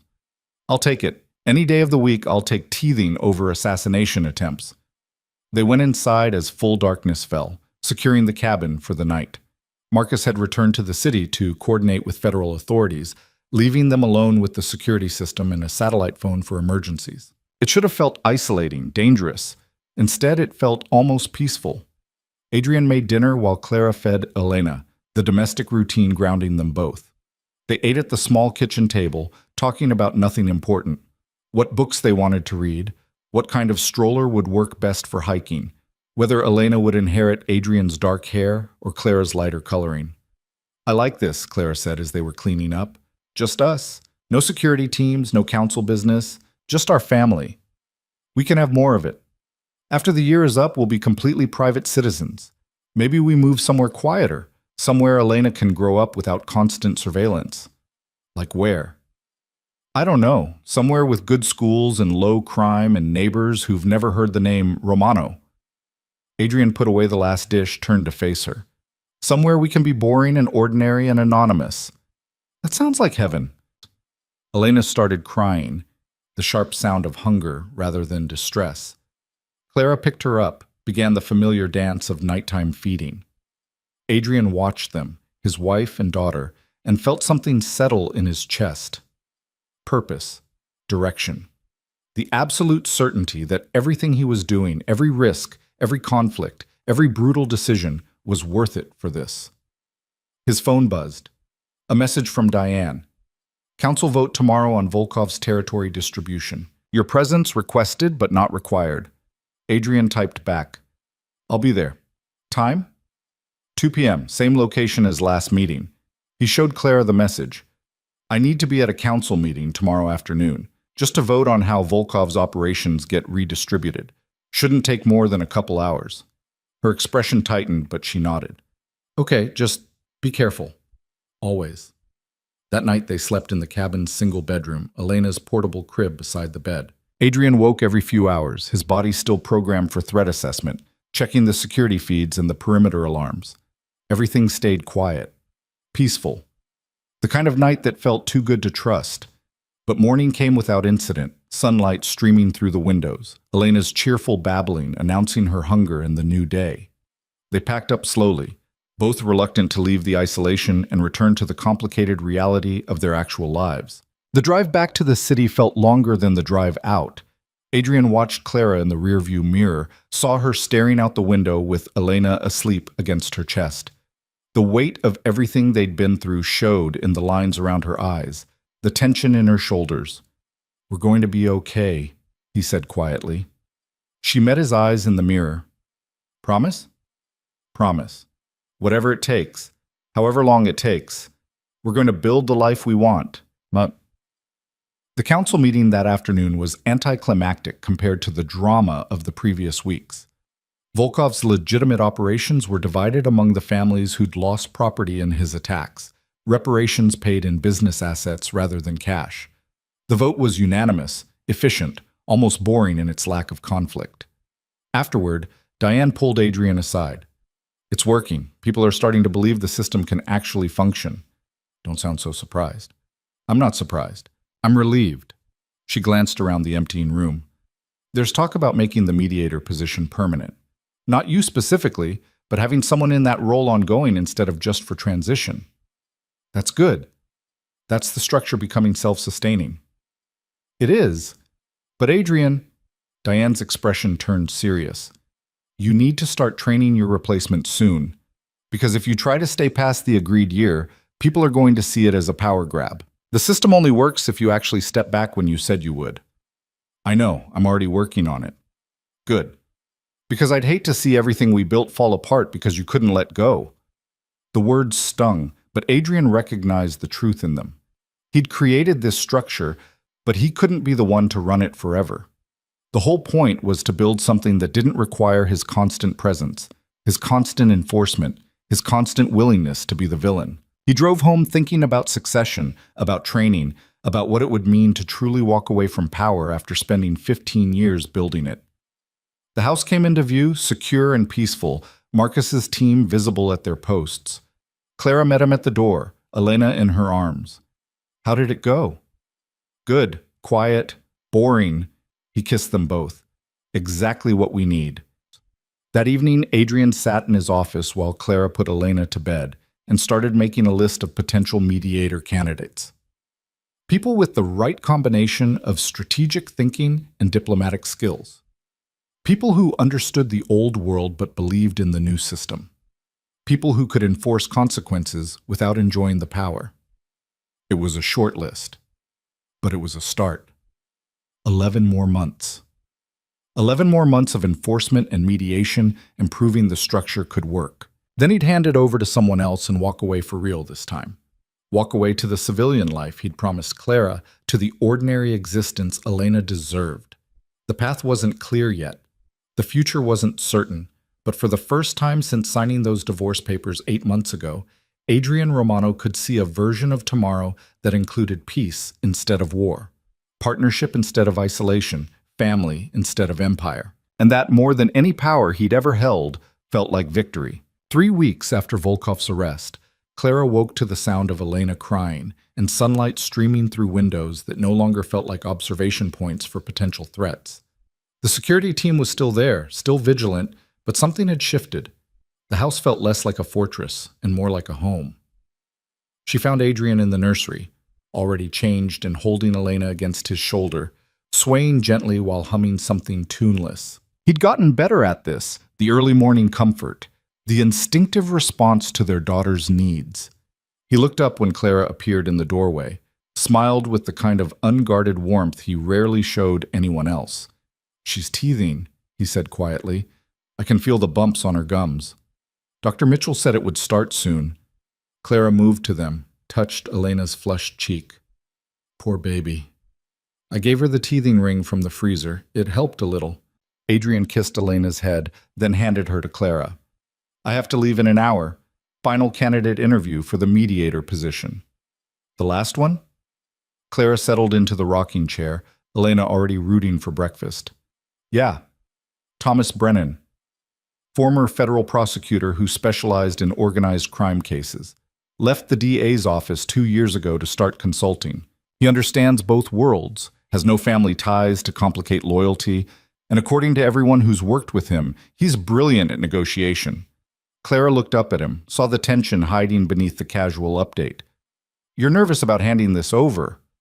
"I'm terrified about handing this over." Adrian leaned against the window frame, backlit by morning sun.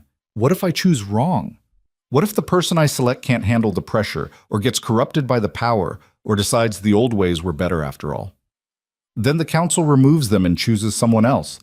That's how the system works, right? Checks and balances. No single person with unchecked authority. In theory," he scrubbed a hand over his face. "But theory and practice are different things. And if this fails, if the structure collapses after I step back, then you'll have tried something different. You'll have proved it's possible even if it isn't permanent." Clara shifted Elena to her shoulder, began the gentle patting rhythm. "But Adrian, you can't control everything forever. At some point you have to trust that what you built is strong enough to survive without you." He was quiet for a long moment, staring out at the manicured grounds and the distant city. "I know. Doesn't make it easier." "Nothing about this has been easy.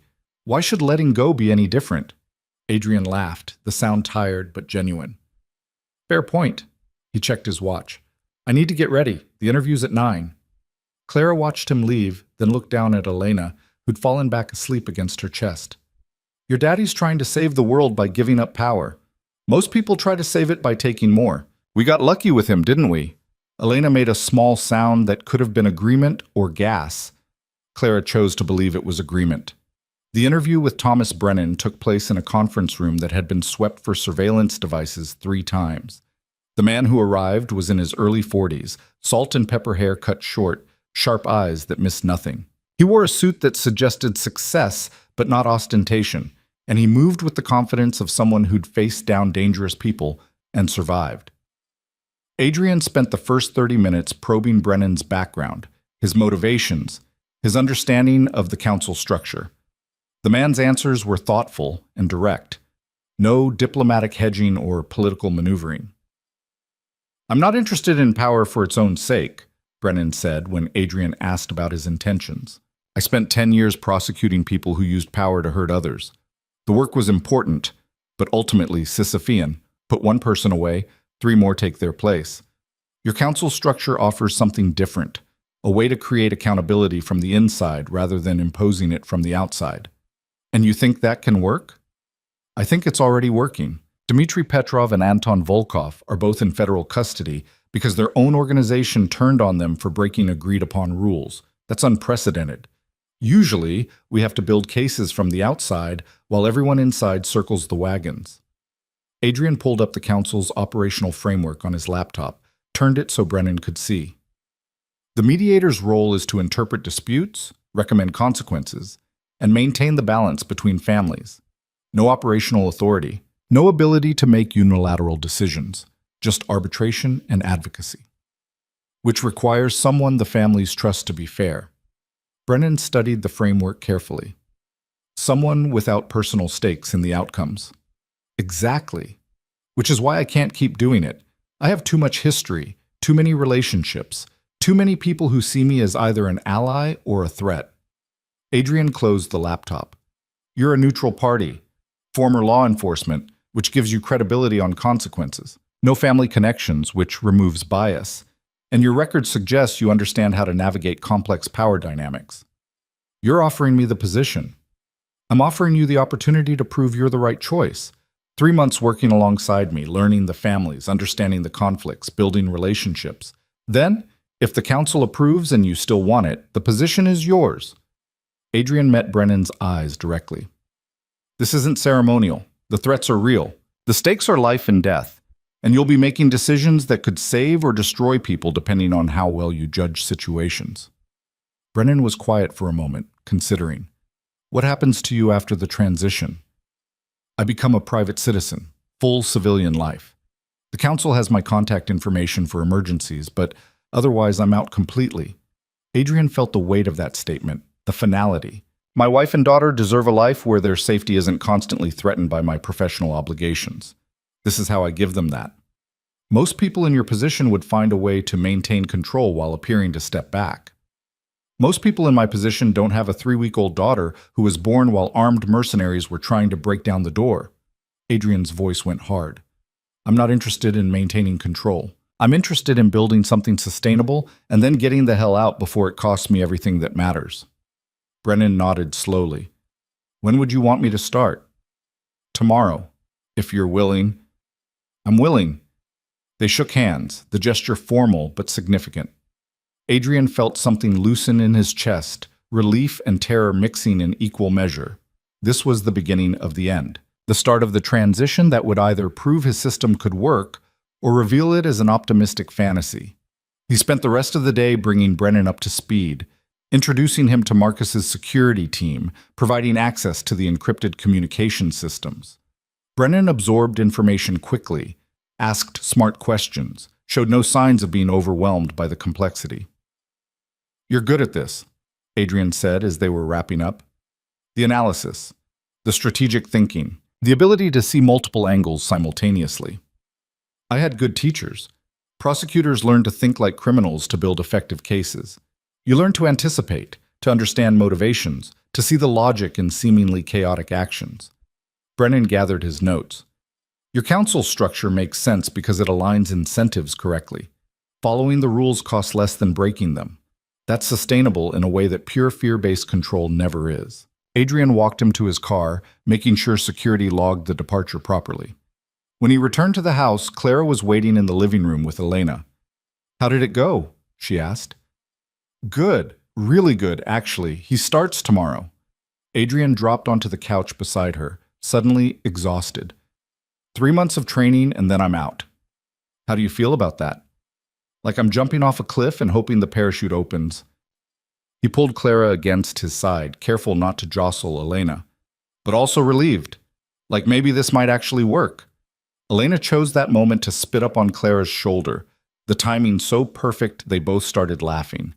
Ordinary parenting chaos interrupting the life and death stakes.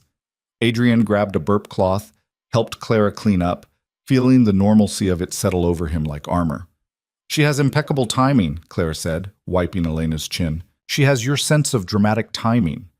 Adrian took Elena, held her against his chest. And hopefully my strategic thinking.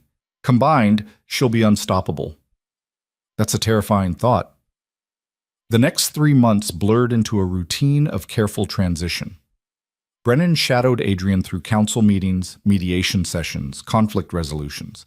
He met with each family head individually, building relationships, establishing credibility. The man was a natural diplomat, able to listen without judgment while maintaining clear boundaries. Adrian watched him work with a mixture of pride and anxiety. This was what he'd hoped for, someone capable of taking over without requiring his constant involvement. But letting go meant accepting that he couldn't control outcomes anymore. Couldn't guarantee that every decision would align with his vision. You're hovering, Clara said one evening as Adrian paced the living room while Brennan handled a minor territorial dispute over phone. He can manage a simple mediation without your supervision. I know that intellectually. Adrian stopped at the window, watched the security patrol make its rounds. But what if what? What if he makes a different choice than you would? What if his solution doesn't match your preferred approach? Clara set down the baby monitor, crossed to him. Adrian, the whole point of this system is that no single person's preferences dominate. Brennan's going to do things differently than you. That's good. That's healthy. What if differently means worse? Then the council corrects it. That's what the structure is for. She took his hands, grounded him with touch. You're going to drive yourself crazy if you keep second-guessing every decision. At some point, you have to trust the system you built. He knew she was right, knew that his need to control outcomes was the exact thing that made him unsuitable for permanent mediation. But knowing and accepting were different things. Elena started crying upstairs, her distinctive hungry wail cutting through the conversation. Clara glanced at the monitor. Your turn? I fed her last time. Adrian headed upstairs, grateful for the distraction. Elena was standing in her crib. When had she learned to pull herself up, her face red with indignation? He picked her up, changed her efficiently, then settled into the rocking chair with a bottle. She drank with single-minded determination, her small hands gripping his finger. 4 months old now, becoming more of a person every day. She smiled when he talked to her, laughed at his terrible faces, tracked him with her eyes whenever he entered a room. "Your mom thinks I'm being controlling," he told her quietly. "She's probably right. I'm not good at trusting other people to do important things. Always feel safer to handle it myself." Elena paused drinking, looked up at him with dark eyes that were becoming more like Clara's every day.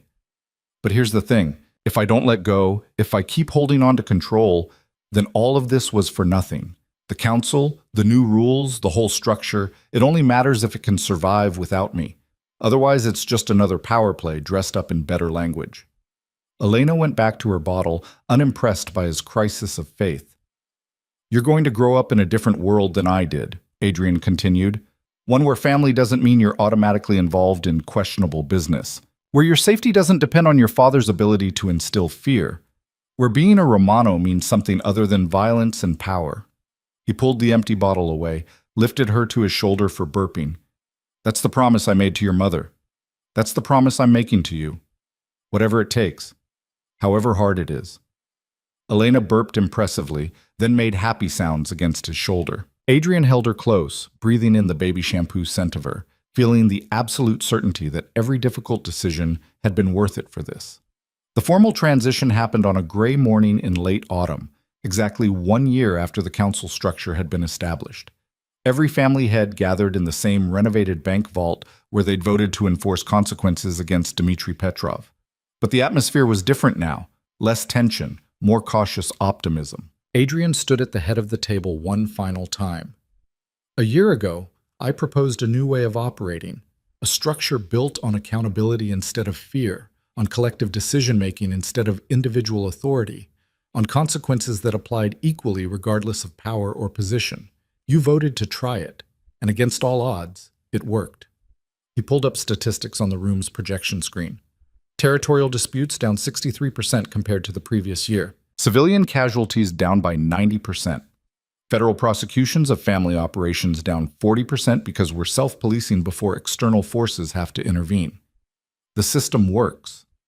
Diane Castellano spoke first. "Because you made it work.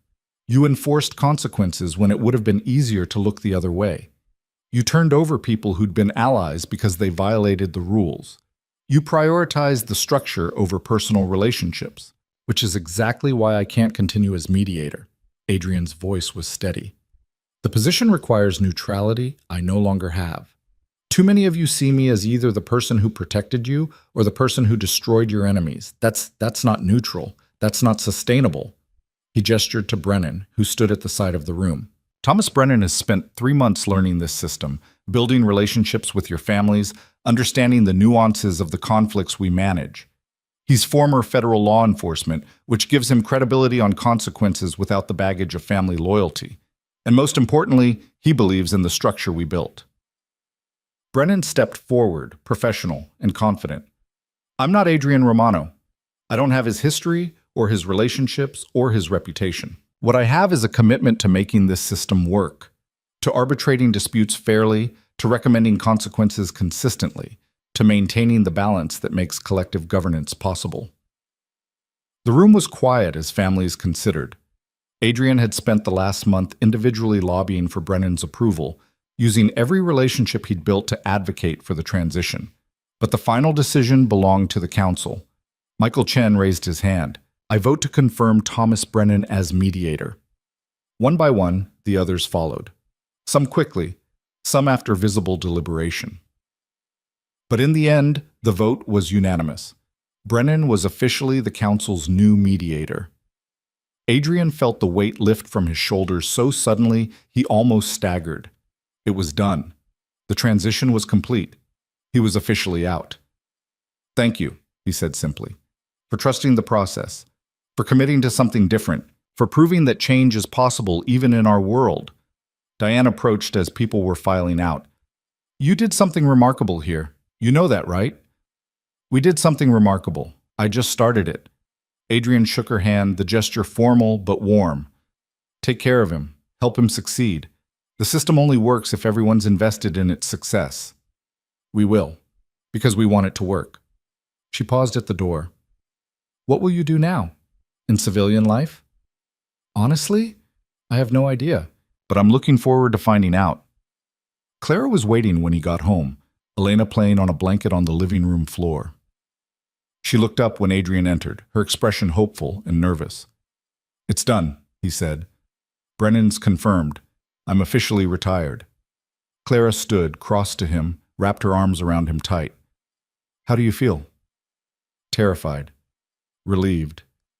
Free." He held her close, breathing in the familiar comfort. "Like I just stepped off a cliff and discovered I can fly. Or maybe you just discovered the cliff wasn't as high as you thought." Clara pulled back, looked at him with eyes that knew him too well. "What now?" "Now we figure out what normal looks like. Real normal. Not crisis management normal or temporary peace normal. Actual boring civilian normal." Elena made a demanding sound from her blanket, reaching up with small hands. Adrian picked her up, settled her on his hip. She grabbed his collar, babbling in the mostly nonsense way of 4-month-olds. "Hear that?" he said to Clara. "She's already giving me advice on retirement planning. She's probably telling you to sleep more. She's very wise that way." The next few weeks were a careful experiment in ordinary life. Adrian went through his phone and deleted every contact that connected to the old world. Every number, every encrypted app, every connection to the system he'd helped build. Marcus stayed on as head of personal security, but the rest of the tactical team transitioned to council oversight. The house became quieter. Less traffic from business meetings and strategy sessions, more space for things like family dinners and Elena's increasingly animated interactions with the world. Adrian discovered he enjoyed cooking, the precise measurements and timing scratching the same itch as strategic planning, but with less lethal stakes. Clara watched the transformation with cautious optimism. "You seem different. Lighter, somehow." "I feel different. Like I've been carrying weight for so long, I forgot what it felt like to stand up straight." Adrian was chopping vegetables for dinner, Elena and her bouncer on the counter where she could watch. "The first week I kept waiting for an emergency call, some crisis that would pull me back in. But it never came. Brennan's handling everything. How does that make you feel?" "Honestly, a little insulted that the system doesn't need me anymore." He laughed at his own ego. "But mostly relieved. Watching him succeed proves the structure works, that it wasn't dependent on me personally." Clara moved behind him, wrapped her arms around his waist, rested her head against his back. "I'm proud of you. For building something good and then having the courage to walk away from it. I'm proud of us. For surviving the transition. For making it through the chaos without destroying each other." He turned in her arms, pulled her close. "For choosing to try again instead of accepting that distance was safer." Elena chose that moment to knock her bouncer toy onto the floor, then immediately started crying at its loss. They both laughed, the domestic interruption perfectly timed. "That's our cue," Clara said, retrieving the toy. Crisis management of the infant variety. Dinner was chaotic in the best way. Elena demanding attention, Clara recounting funny moments from her day, Adrian burning the rice because he got distracted making silly faces at their daughter. It was messy and imperfect, and absolutely nothing like the controlled precision of his previous life. It was perfect. That night, after Elena was asleep and the kitchen was clean, Adrian found Clara in their bedroom looking at her laptop. "What are you doing?" "Looking at houses." She turned the screen so he could see. "Smaller cities, good school districts, places where nobody knows who we are." Adrian sat beside her, scrolled through the listings. Suburban homes with yards and good lighting, normal houses for normal families. "You're serious about moving?" "I'm serious about starting over, really starting over, not just pretending to be civilians while living in a fortress with armed guards." Clara met his eyes. "Don't you want that? A place where Elena can play outside without security protocols? Where we can have neighbors and backyard barbecues and all the boring ordinary things?" "I want that more than almost anything." He closed the laptop gently. "But Clara, the threats don't completely disappear just because I retired. There are still people who remember what I did, who might hold grudges." "I know. Marcus already gave me the speech about maintaining basic security protocols even after relocation." Clara took his hand. "But there's a difference between reasonable precaution and living like we're under siege. I want reasonable precaution. I want to raise Elena somewhere she can be a kid instead of a potential target." "Then let's do it. Find the right place and we'll move." Adrian squeezed her hand. Fresh start, new town, different life. Clara's smile was the first genuinely unguarded one he'd seen in months. Yeah? Yeah, we'll keep this house as a backup, maintain minimal security, but our primary residence can be somewhere normal, somewhere we can disappear into ordinary life. They started seriously looking the next week. Clara would send him listings during the day, and they'd discuss them over dinner, talking about school districts and commute times, and whether the kitchen was big enough for the cooking Adrian had suddenly developed an interest in. Elena hit 5 months and became increasingly mobile, rolling over with determination and grabbing everything within reach. She laughed more now, deep belly laughs when Adrian made ridiculous sounds or Clara played peekaboo. She was becoming a person with preferences and personality, and watching it happen was the most fascinating thing either of them had ever experienced. She's going to be trouble, Clara said one evening, watching Elena determinedly try to grab her own feet. Look at that focus. That's your strategic planning combined with my stubbornness. We're doomed, Adrian agreed, absolutely doomed. But he was smiling when he said it. Happiness settled deep in his bones. They found the right house in a town 2 hours north, a place called Riverside Mills that had good schools and a low crime rate and absolutely no connection to Adrian's previous life. The house itself was modest by their current standards.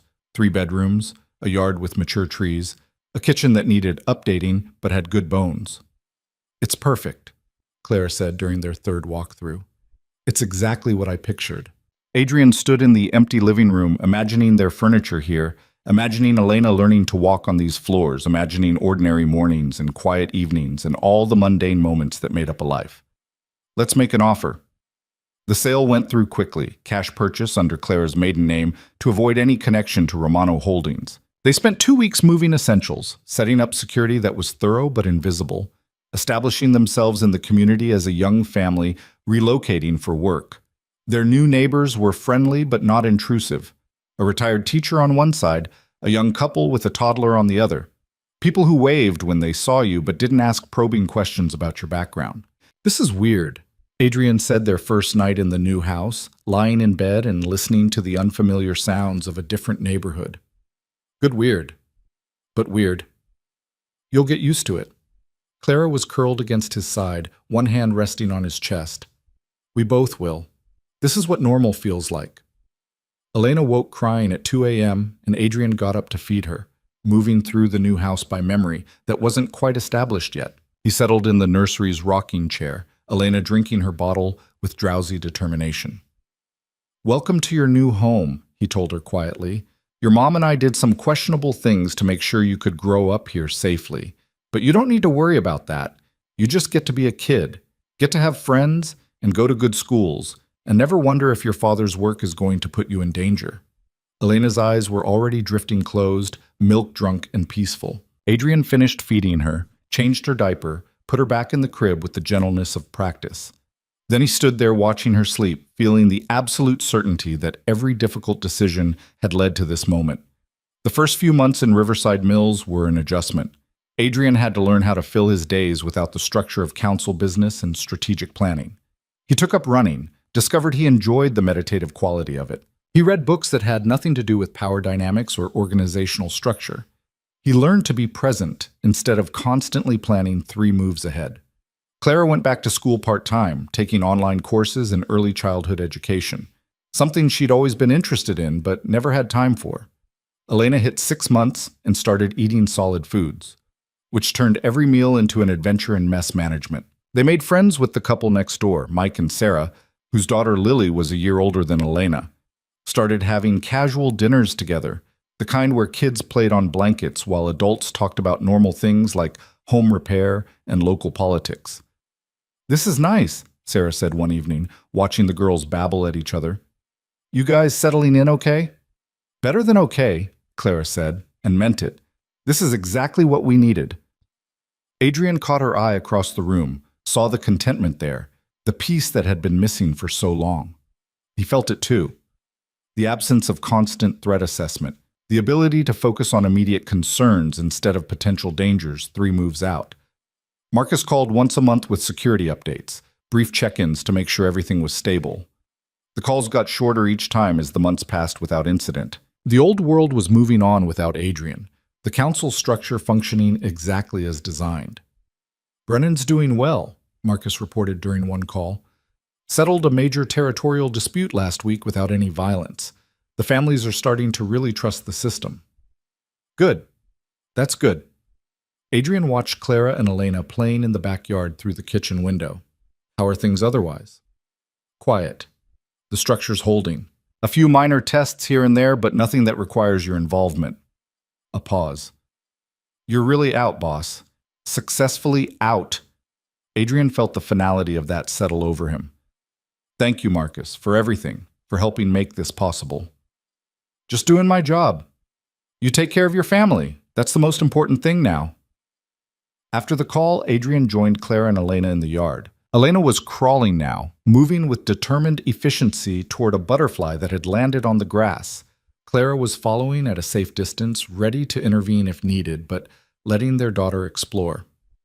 Marcus says everything's stable, Adrian said, settling onto the grass beside Clara. The council's functioning well without me. How does that feel? Like proof that I made the right choice.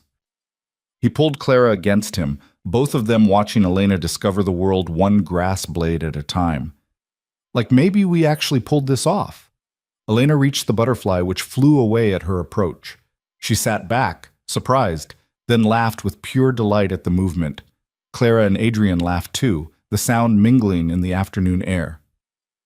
That evening, after Elena was asleep, they sat on the back porch with glasses of wine and watched the sunset over their small yard. The neighborhood was quiet, peaceful, the kind of place where the biggest excitement was the annual street fair. I've been thinking, Clara said, about the foundation. Adrian turned to her.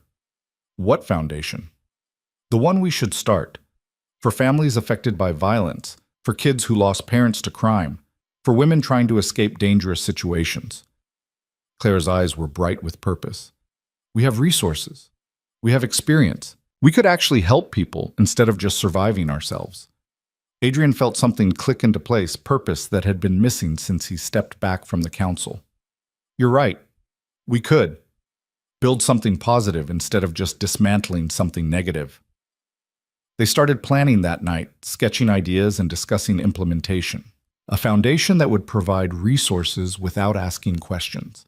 That would help people rebuild without judgment. That would turn their experience with violence and power into something that protected instead of threatened. The Elena May Romano Foundation launched 6 months later, quietly funded and carefully managed. They helped domestic violence survivors relocate safely, provided scholarships for kids whose parents were incarcerated, offered job training and housing assistance for people trying to leave criminal organizations. It was different work than Adrian had done before, slower, more focused on individuals than systems. But watching people rebuild their lives, seeing the direct impact of resources deployed thoughtfully, it satisfied the same drive that had motivated his council work, the desire to create something better than what existed. Elena turned 1 year old on a sunny Saturday in May. They threw a small party in the backyard, just family and their new friends from the neighborhood. Clara's sister came with her kids, Marcus stopped by with a giant stuffed bear, and Mike and Sarah brought Lily over to play. Adrian watched Clara laugh at something Sarah said, watched Elena smash cake into her face with enthusiastic determination, watched the ordinary chaos of a child's birthday party unfold around him. This was what he'd fought for, this exact moment of peace and joy and normalcy. You look happy, Marcus said, appearing at his elbow with a beer. I am happy, happier than I've been in years, maybe ever. Adrian accepted the beer, clinked bottles. Thank you for making this possible, for protecting us while we figured out how to protect ourselves. Always. That's what family does. Marcus watched Elena discover the joy of throwing cake. She's going to be something special, that one. She already is. As the sun set on Elena's first birthday, as Clara put their exhausted, cake-covered daughter to bed, as Adrian cleaned up the backyard with the satisfied tiredness of good exhaustion, he felt the absolute certainty that they'd made it, had survived the transition from his old life to this new one, had built something worth keeping. That night, lying in bed with Clara curled against him, Adrian said the thing he'd been feeling for months but hadn't found words for yet. I love this life. This ordinary, boring, peaceful life. I love it more than anything I had before. Even though it means giving up power, control, the ability to influence major decisions, especially because it means giving those things up. Power was exhausting. Control was isolating. He gestured at their bedroom, at the house around them, at the life they'd built. This is real.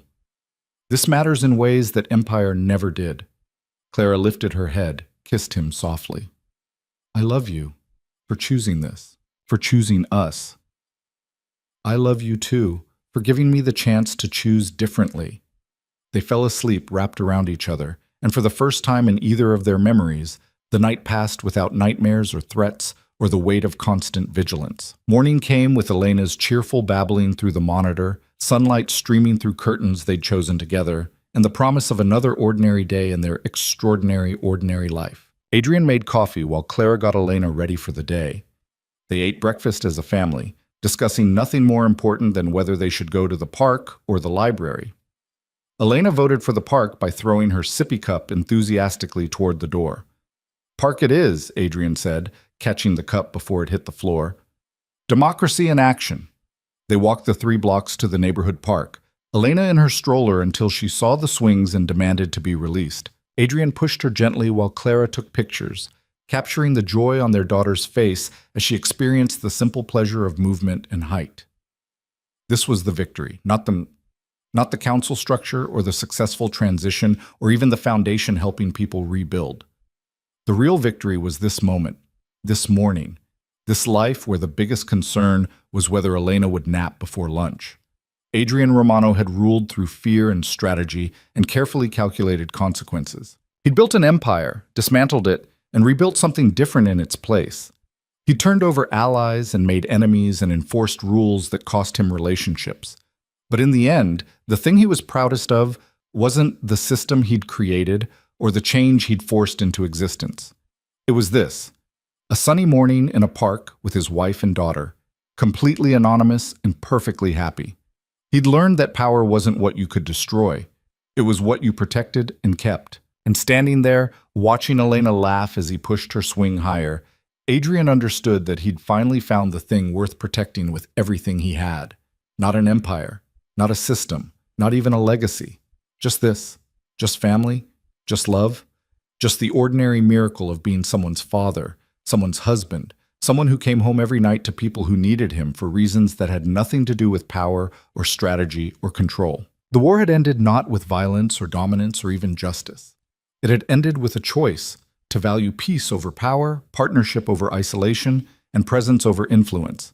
And as Elena demanded, "Higher, Daddy, higher," and Clara laughed at both of them, Adrian Romano felt something he'd never expected to feel: complete. The phone in his pocket stayed silent. The threats didn't materialize. The old world kept turning without him. And for the first time in his adult life, Adrian was exactly where he wanted to be, doing exactly what mattered most with exactly the people who made it all worthwhile. The victory wasn't in the war he'd won. It was in the peace he'd chosen. And that peace, hard fought and carefully built, was finally, beautifully real.